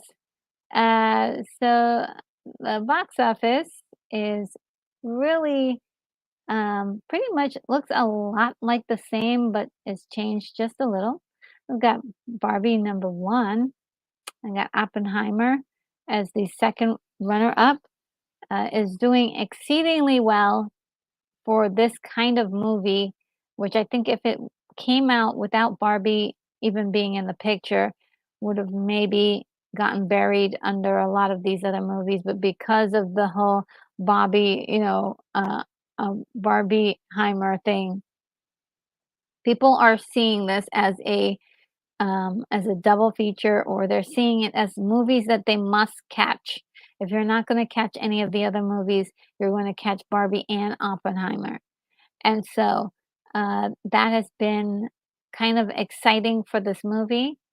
The filmmakers absolutely, and it will give it a much needed push that more people are seeing this movie. It will be it should do very well when it comes to award season. I think it should. Then we have Teenage Mutant Ninja Turtles, which came out this week and is doing well at number three, considering how well Barbie and Oppenheimer are doing. What people are saying about Teenage Mutant Ninja Turtles, either you like the animation style or you don't. Some people are like, "Yeah, well, I like it," and some people hate it. So, that's been the biggest, complaint and compliment. Um, there've been some other issues that people have had with Teenage Mutant Ninja Turtles, and I think, but one of the things that people have said is that they enjoyed Jackie Chan in this, who is playing who's doing the voice of Splinter, and, which is, Jackie Chan in anything, please, he's amazing. So, yeah, that is, number 3. Now number 4 is Meg 2, which, for from what I heard is very schlocky and over the top, and there's a lot of people who are just fans of this, and it's doing quite well. Then there's Haunted Mansion, unfortunately, has been getting really terrible reviews. People have said that, Haunted Mansion is boring and unexciting, but too scary for the little kids. So it's not writing it's got, like, it's not the right mix. Some people have now even said how much they enjoyed the original, oh, well, not the original, but the one uh, Eddie Murphy did, way back in the day, and I believe it was in the early aughts, and, I did enjoy that movie as well, and was very confused as to the fact that they were remaking that movie again, but, it's been about 20 years maybe, so I guess, but didn't really need to do that. I don't think it was necessary. I mean, nobody asked for it. Sound of Freedom is doing very well at number 6. Still holding on, to, the box office. It's doing well, doing very well.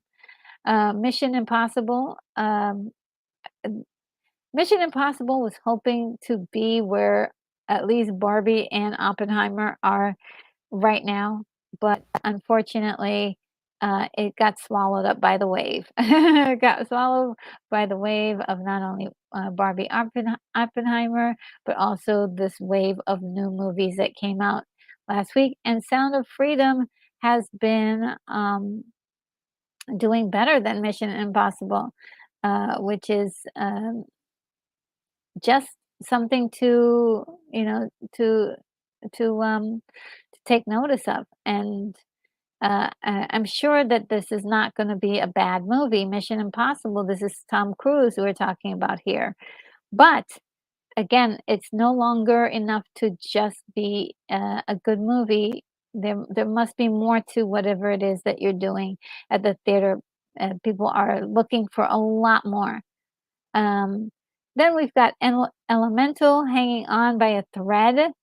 Indiana Jones and the Dial of Destiny, also holding on by a thread, and Insidious: The Red Door, falling quickly, but it's still holding on to the top 10, um, and, which is not on this list is, Spider-Man, Into the Spider-Verse, is Across the Spider-Verse, I'm sorry, Across the whatever verse. I can't seem to get the name of that movie completely correct, but it's finally at 11, so it's moving down the charts, and we might soon see it, on streaming, finally, after, doing so well for so long.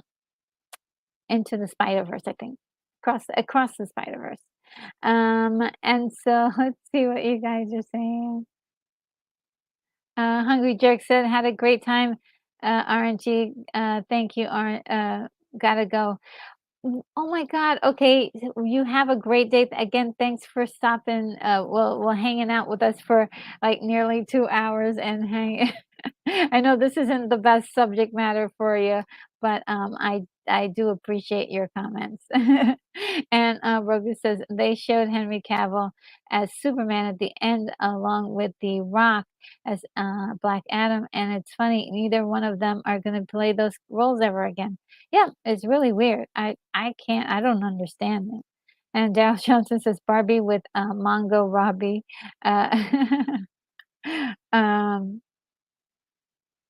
with Mongo Robbie? Wasn't sure. Is it Margot? I think it's Margot, unless that's a joke or something.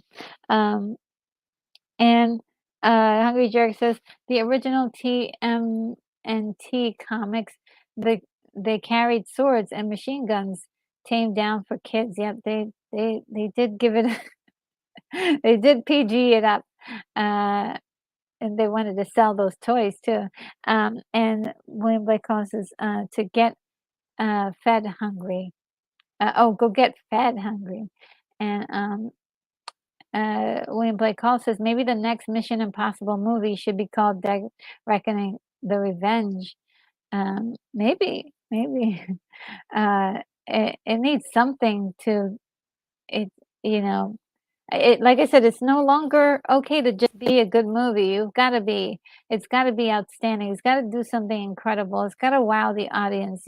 It's gotta be even a controversial movie at this point. We got at least 2, actually 4 movies on the top 10 that are controversial. So that's another thing too. Like maybe a movie has to be controversial. Um, I don't know if that's true. Um,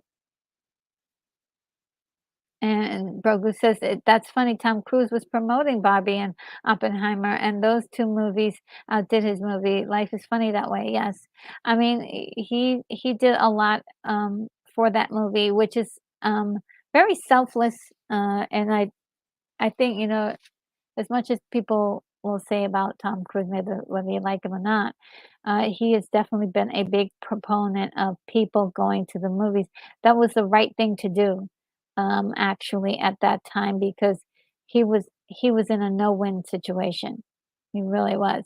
And William Blake Hall says, "I thought Talk to Me was already out. My theater up the street will be showing it." What is Talk to Me? Uh, Being 60 and insanely successful may inspire a little graciousness.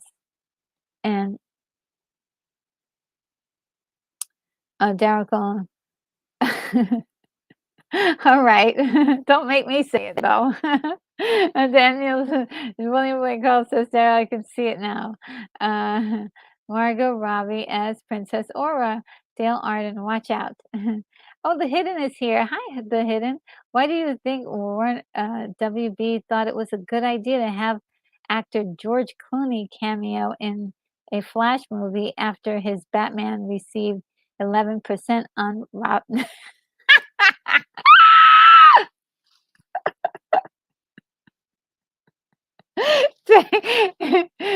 The Hidden.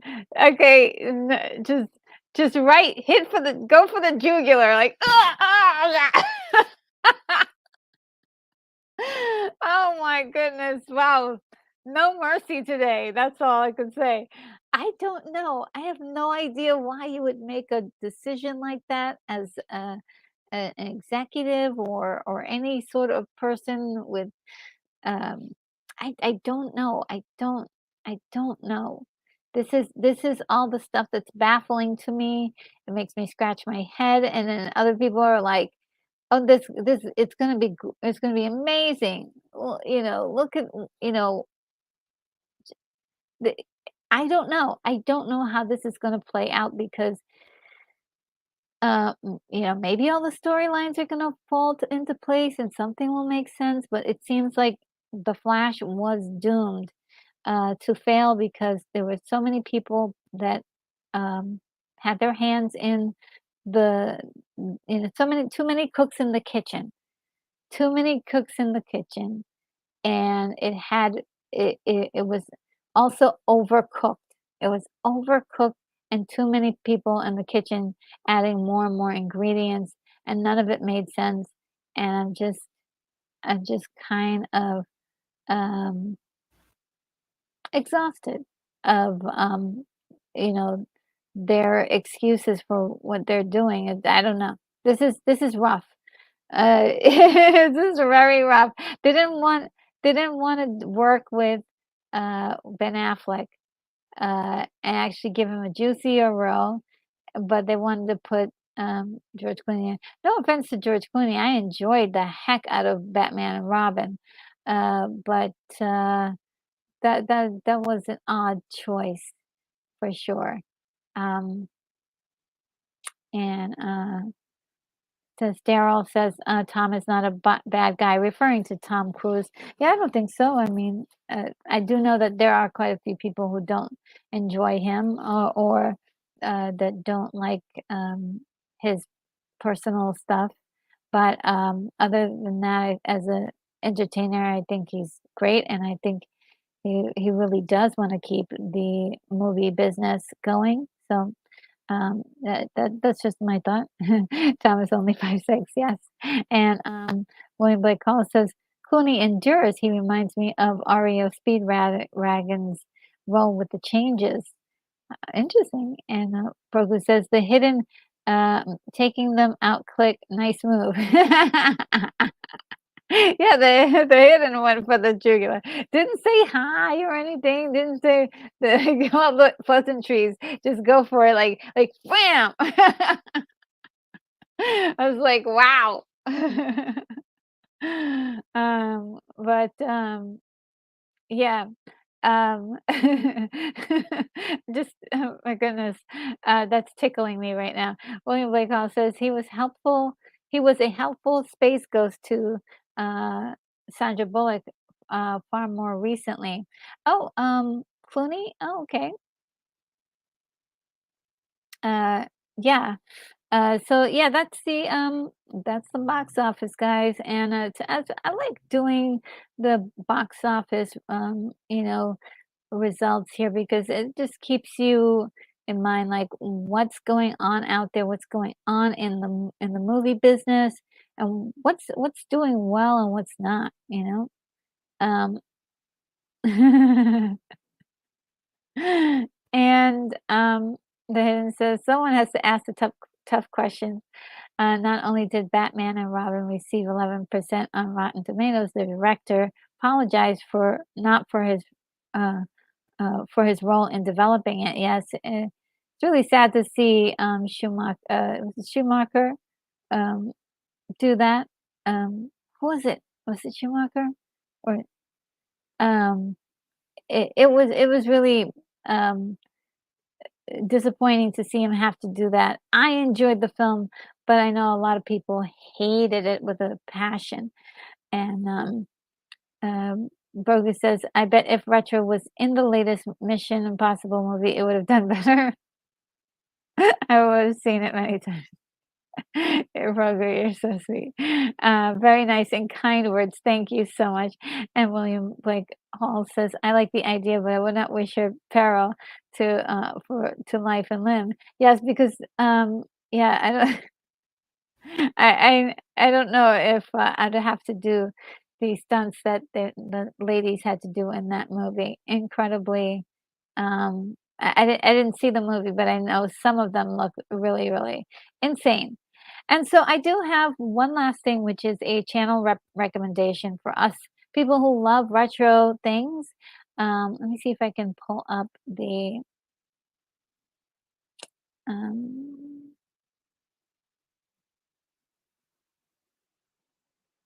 of course, there's tons of channels that you guys are probably already subscribed to. And I don't do this very often, but I do love this particular channel because it is reminds me of something retro. Let me before I show it to you, let me put it. Um, it's this channel called Century 21 Films. I don't know if you guys seen it. Um, it is just really cute using puppets and little models and everything. Um, just wonderful stuff. Um, and I'll put the link in the description.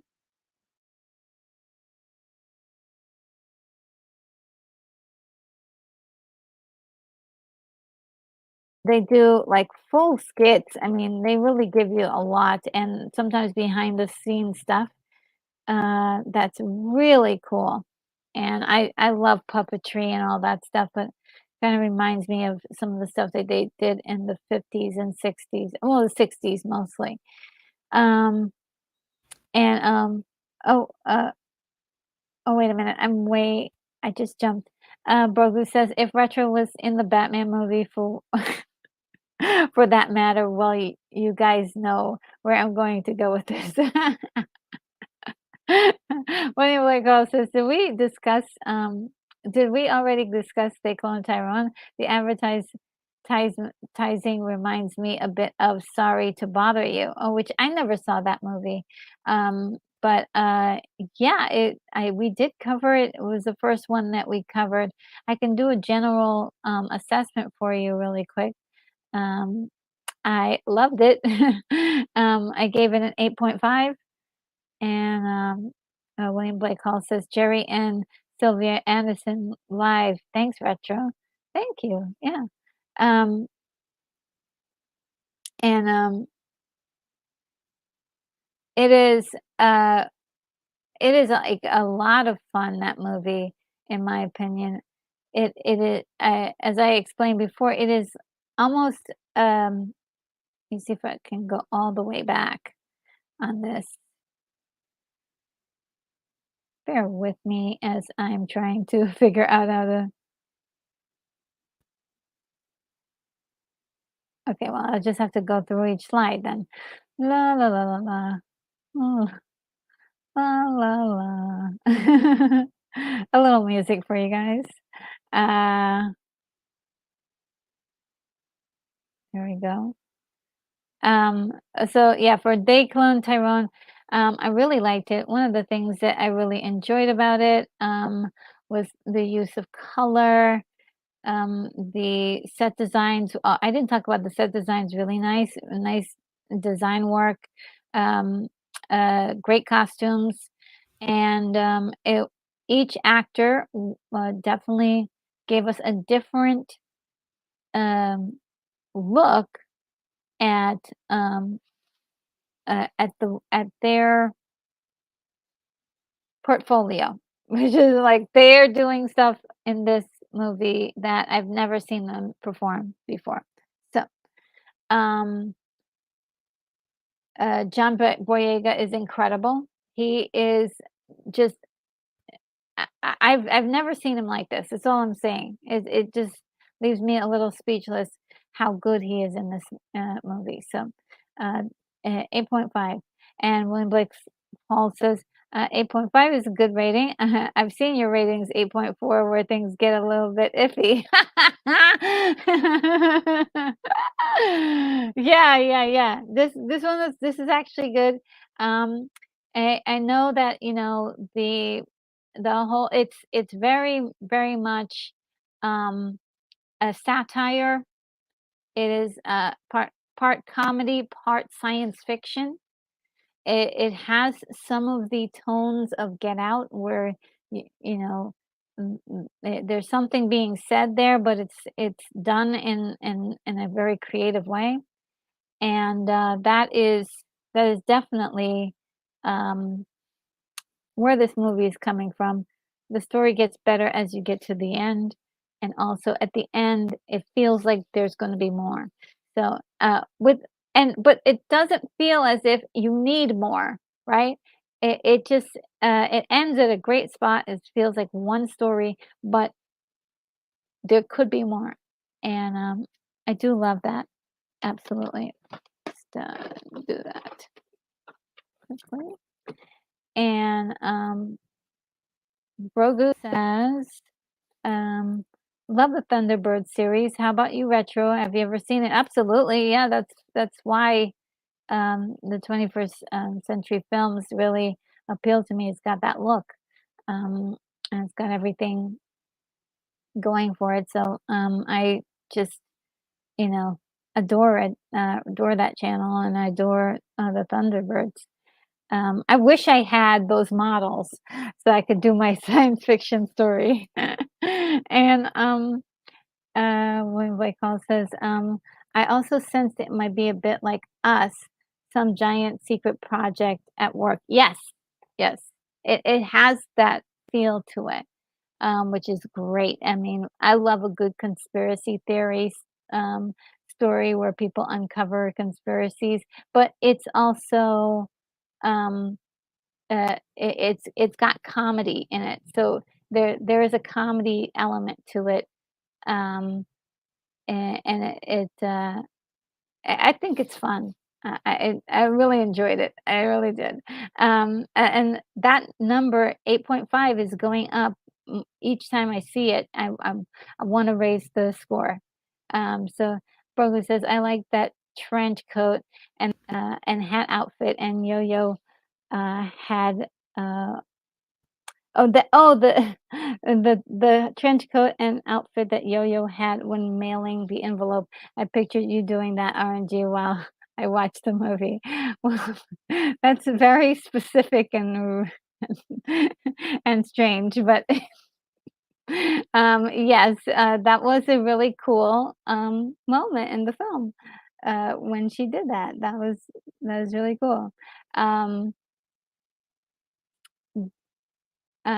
yes, the costuming is just really great. And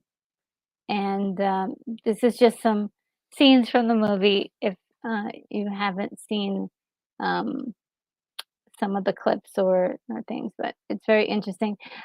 Just so you're not surprised, um, John Boyega plays a very, very scary character, and but somehow you do empathize with him, and that's all I want to reveal without making you know without giving away too much if you actually might see this. And oh, Kiefer Sutherland is in this, and he's also doing a bit of comedy, but not intentionally slapstick or um, funny funny jokes, but there are jokes in it that are specific to the story. Very well done. I did enjoy the story element of it um, quite a bit. So it's one of my favorite movies. I like it. I like it. I like it. I like it. I like it.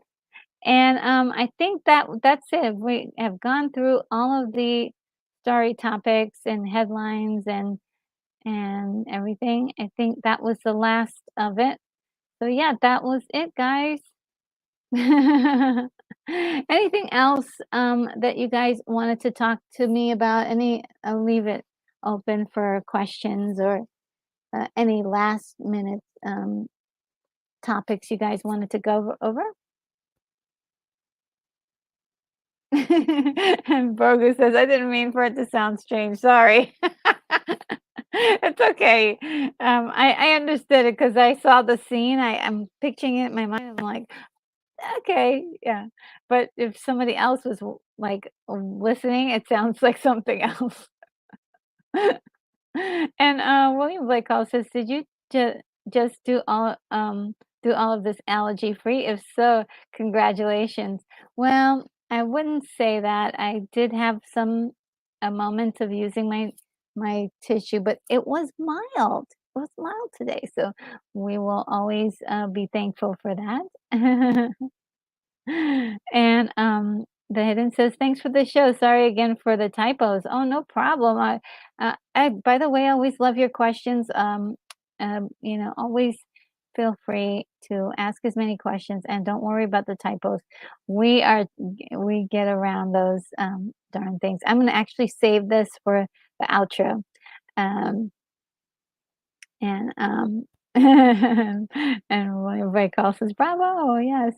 Okay, so I guess there's no questions for me.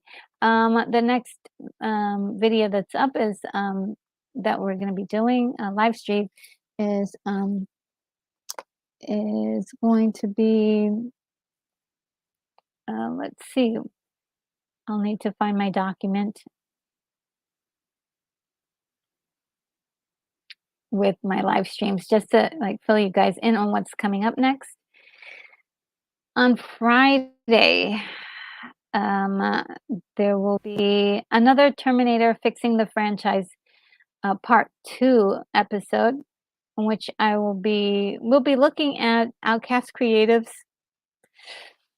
um, script that he's putting together or that he has put together. I'm not sure how long that's gonna take. He said it was gonna be 10 minutes, but, I'm not sure if he'll need more or if he's written more to that effect.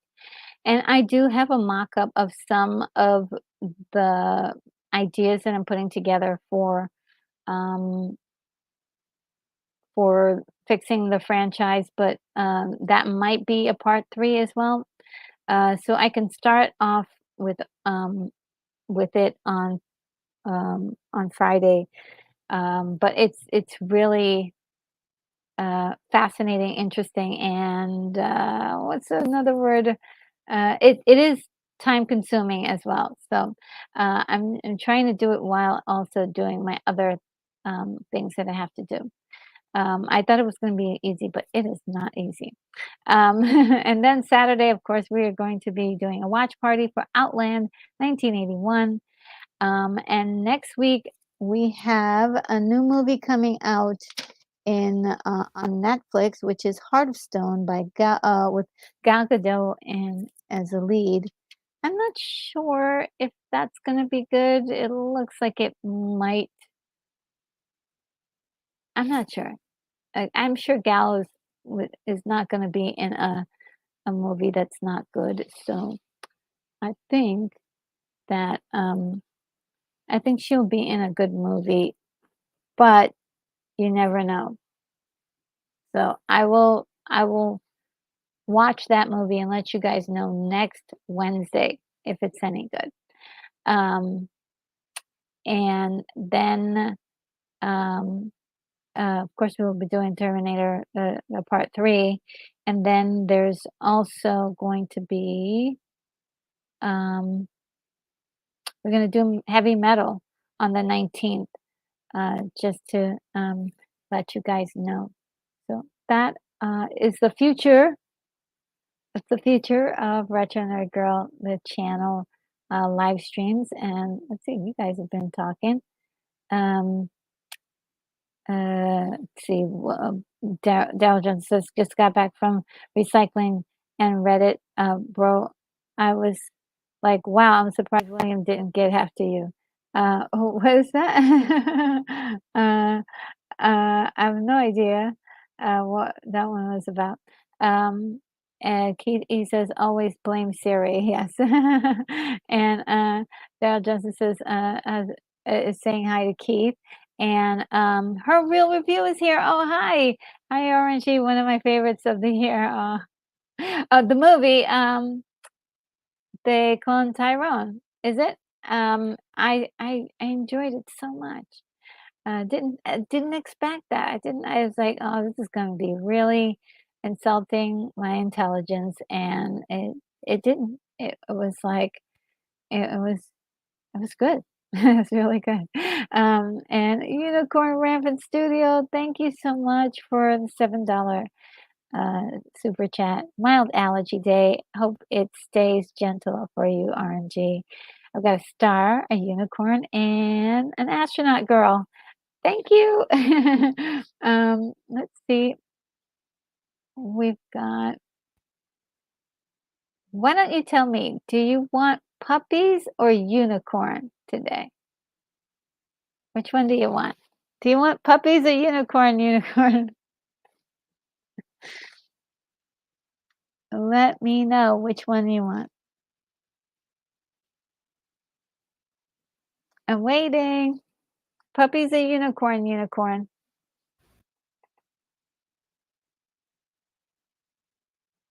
Ah, puppies. Okay. Okay.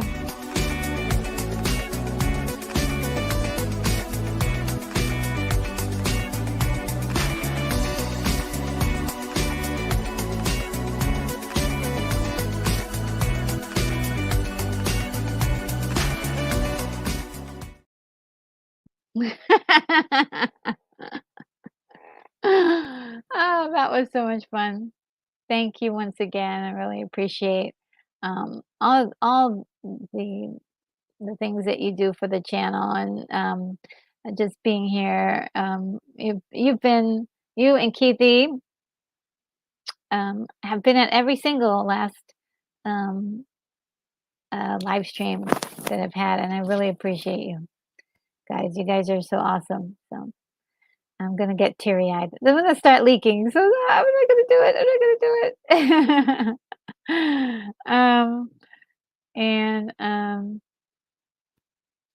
And, Brogu says, "Didn't mean it that in the way that you're thinking, Darrell." Yes, it was innocent, because of the way that the in the movie, that scene in the movie, it's it like, saying it out loud is like, and then but trust me, I would take care of it. I would not, um yeah, see, you're good. You're good. You're good, Brogo. And William Blake Cole says, you can watch Colossus Forbidden Project entirely on your own, but I do hope you prize us if and when you do. Oh, okay. Um, because I think I have a copy that I managed to find, and I'm not sure if it's gonna work, but, that's really weird. But I will let you guys know when I see, Colossus Forbidden Project. I will. Um, maybe I might, squeeze it in today at some point. I do have another stream after this. I'll be at El Necron's channel later on today, talking about all of the hot people of the 1960s, 70s, and 80s. Um, and her real review says, "Did you cover The Old Guard?" I never did see that movie. I'll write that down as one that I should watch.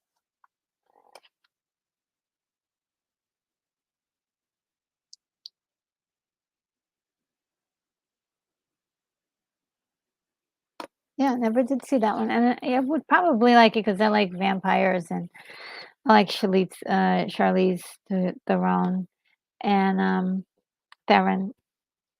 And there's some other movies on Netflix. I have like this cue card to help me. It says Hidden Strike is one. There's one called Day Shift. I think that one's already out. Of course, The Gray Man is already out. I never saw that. Red Notice, I've never seen that. There's a movie, I think we talked about it briefly, Moon Girl and Devil. That one's Disney Plus. Muppets Mayhem. I wanted to see that. Then there's like the story of Wham. Wanted to see that one. There's The Outlaws. Um, and I believe Clooney is in that one. Then there's this animated movie called Nimona, and people have said it's actually good. So yeah, that's my list of movies from Netflix and Disney Plus. So I'm gonna see that. And oh, thank you, Maddie Steady, for telling people to click the like button. That really helps the channel a lot. Guys, so if you are enjoying yourselves, please do hit the like button, whether you're in the chat right now or if you are watching this on the replay. And really means a lot to me and will help the channel. Just heard recently that it does really do matter. And Brogu says, "I'm just gonna stop talking from now on." Stop, Brogu. Don't do this now. Don't do this now. Look, Daryl is like, "Don't do that, bro." Yeah, don't. Just you're cool, you're okay. I mean, you're fine. And let me see.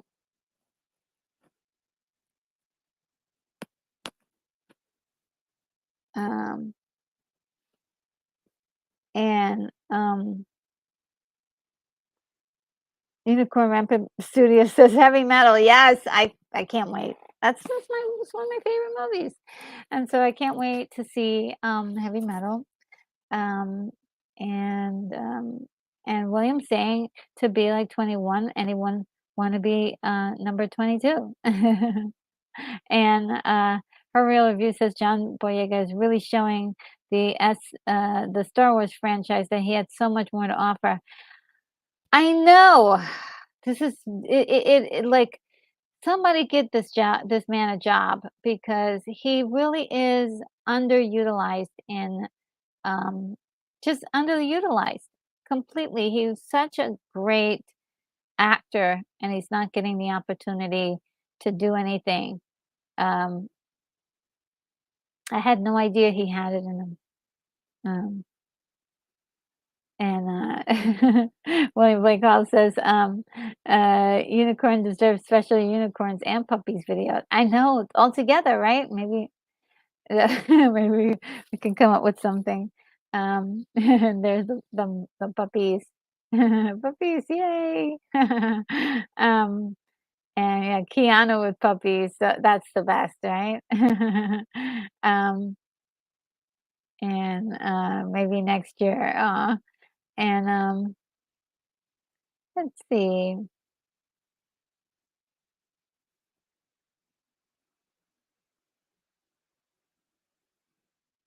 Um,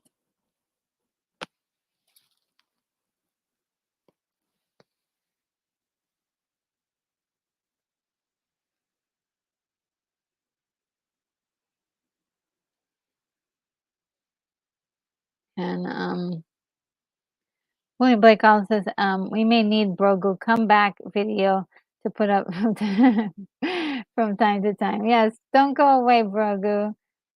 We do care about you, and you've been so awesome in the chat, inspiring conversations and so on. So do not, um, do not feel that way. Baby, come back. um, And, Daryl Johnson says, "Well, if they get KK out, maybe Lucas will be saved." Um,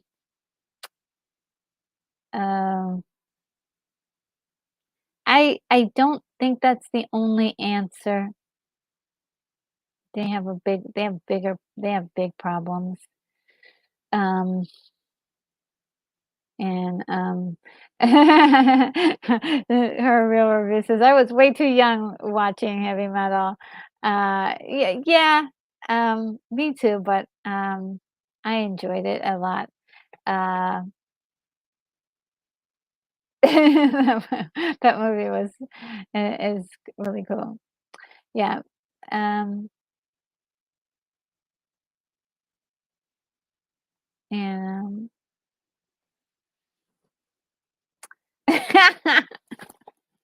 the Hidden says, "Retro Nerd Girl, will you have a show about how to fix Warner Brothers DC movies?" Um,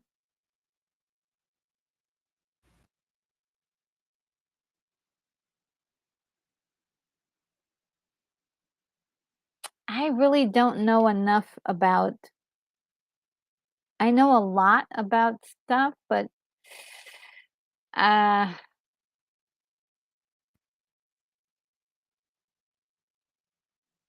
I don't I don't I don't know if there's any help for them, because they had I think they had it right there in their hands, with the just going ahead and finish the Justice League Adventures right there. They didn't wanna do that, they wanted to start over again, even after they meddled, and it was just it was right there at 217. They could have just continued. Aquaman did well, um, Wonder Woman did well, so just another Justice League movie. Uh or another Superman movie. Right, it was right there in their hands. They they dropped the ball. And then they opted to do some weird stuff, and a lot of it didn't, uh, come, the all of the movies that they had been planning to do all the weird stuff with, they're all flopped. And, Maddie's daddy says, Fix DC movies, she's only human." William Blake Hall says, "Hey, at least Wonder Woman worked. No Man's Land forever." Yeah. And El Necron's here. Says hello. Hi, El Necron. How are you today? Hope you're doing well. And we are I told everybody that we're getting together later on today, to talk about, good-looking people and, and the, good-looking people of what year, what time. If you, El Necron, if you have a link, to it, you can post it in the chat. That would be really awesome if you could, um and, the hidden says, except for Wonder Woman 84. Yeah, of course. That goes without saying. And her real review says the answer is that they don't have to keep fighting to create the exact storylines from the comics. The OG movies never did. Go back to what worked in the 80s and 90s. Um, yeah, I mean, it depends. Because they were like already working with a storyline and could just finished it, and gave us an ending that felt like one, and then they they dropped the ball, and you had like the perfect Superman right there. It's like the best, like one of the best back Batmans, and you let him walk away from the franchise. Like you just don't do that. Just don't do that. You're like, like, what are you doing? What are you doing? And my Blake Hall says that's why I specified Wonder Woman with no man's land scene. Yeah. Val Johnson says, well, that leaves me out. Um, out of what? Oh, what's happening? Um, and m- the Hidden says, are you a part of the Snyderverse fans? Um, I'm a fan of the Snyderverse. I guess you could say that. Yeah, I think so. Uh, yeah, pretty much. I do love those movies. Um, And Maddie's daddy says, "I've got to fly. Have a good stream." Okay, yes, I'm pretty much done actually. So guys, I'm all done now, and I hope you guys have a great day ahead and have a great time and everything. It is pretty early in the day, and I hope that you guys um, enjoy the rest of it. Let me just see if I can. Where did I put that? Uh, Dun, dun, dun, dun. Sorry about that, guys. I just wanted to make sure that I caught the ending. Okay,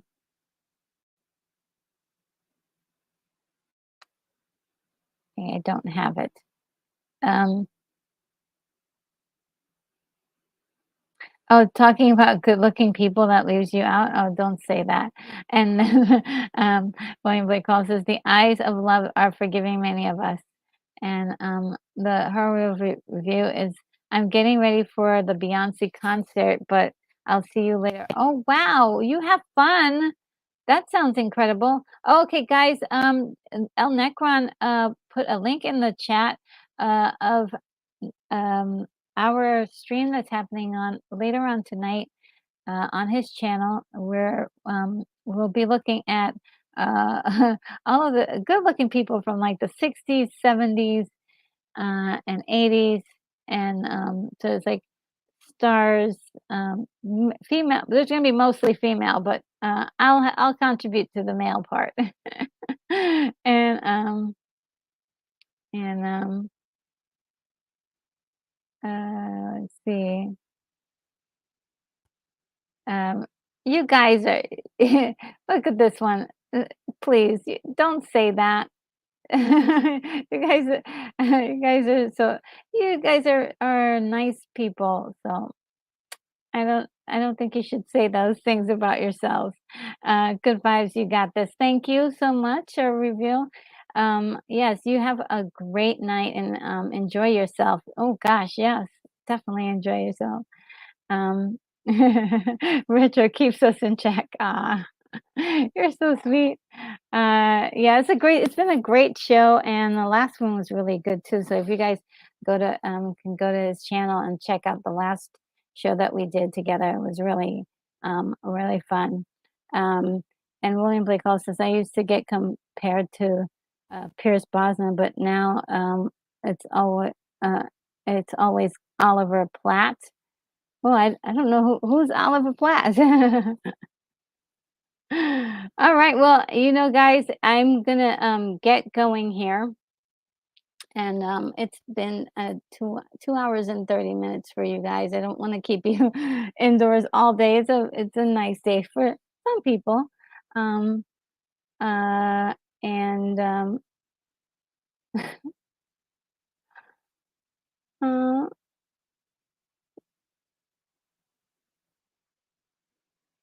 Brogu, I hope you're not saying you're coming back, right? You're such a nice person. I hope you didn't feel like people were picking on you or saying anything bad to you.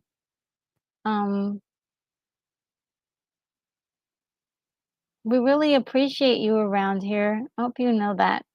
Um, okay. And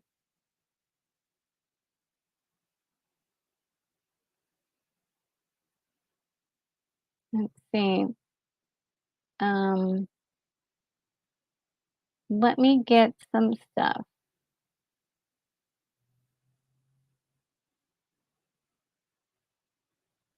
Okay, yes. So guys, I have a 3-minute video in which you can say, say goodbye to the friends in the chat, and any friends that you made today, and any last comments that you may have for me. And without further ado, I'm going to bid you adieu, and I will see you in the next video. Take care, guys. Bye.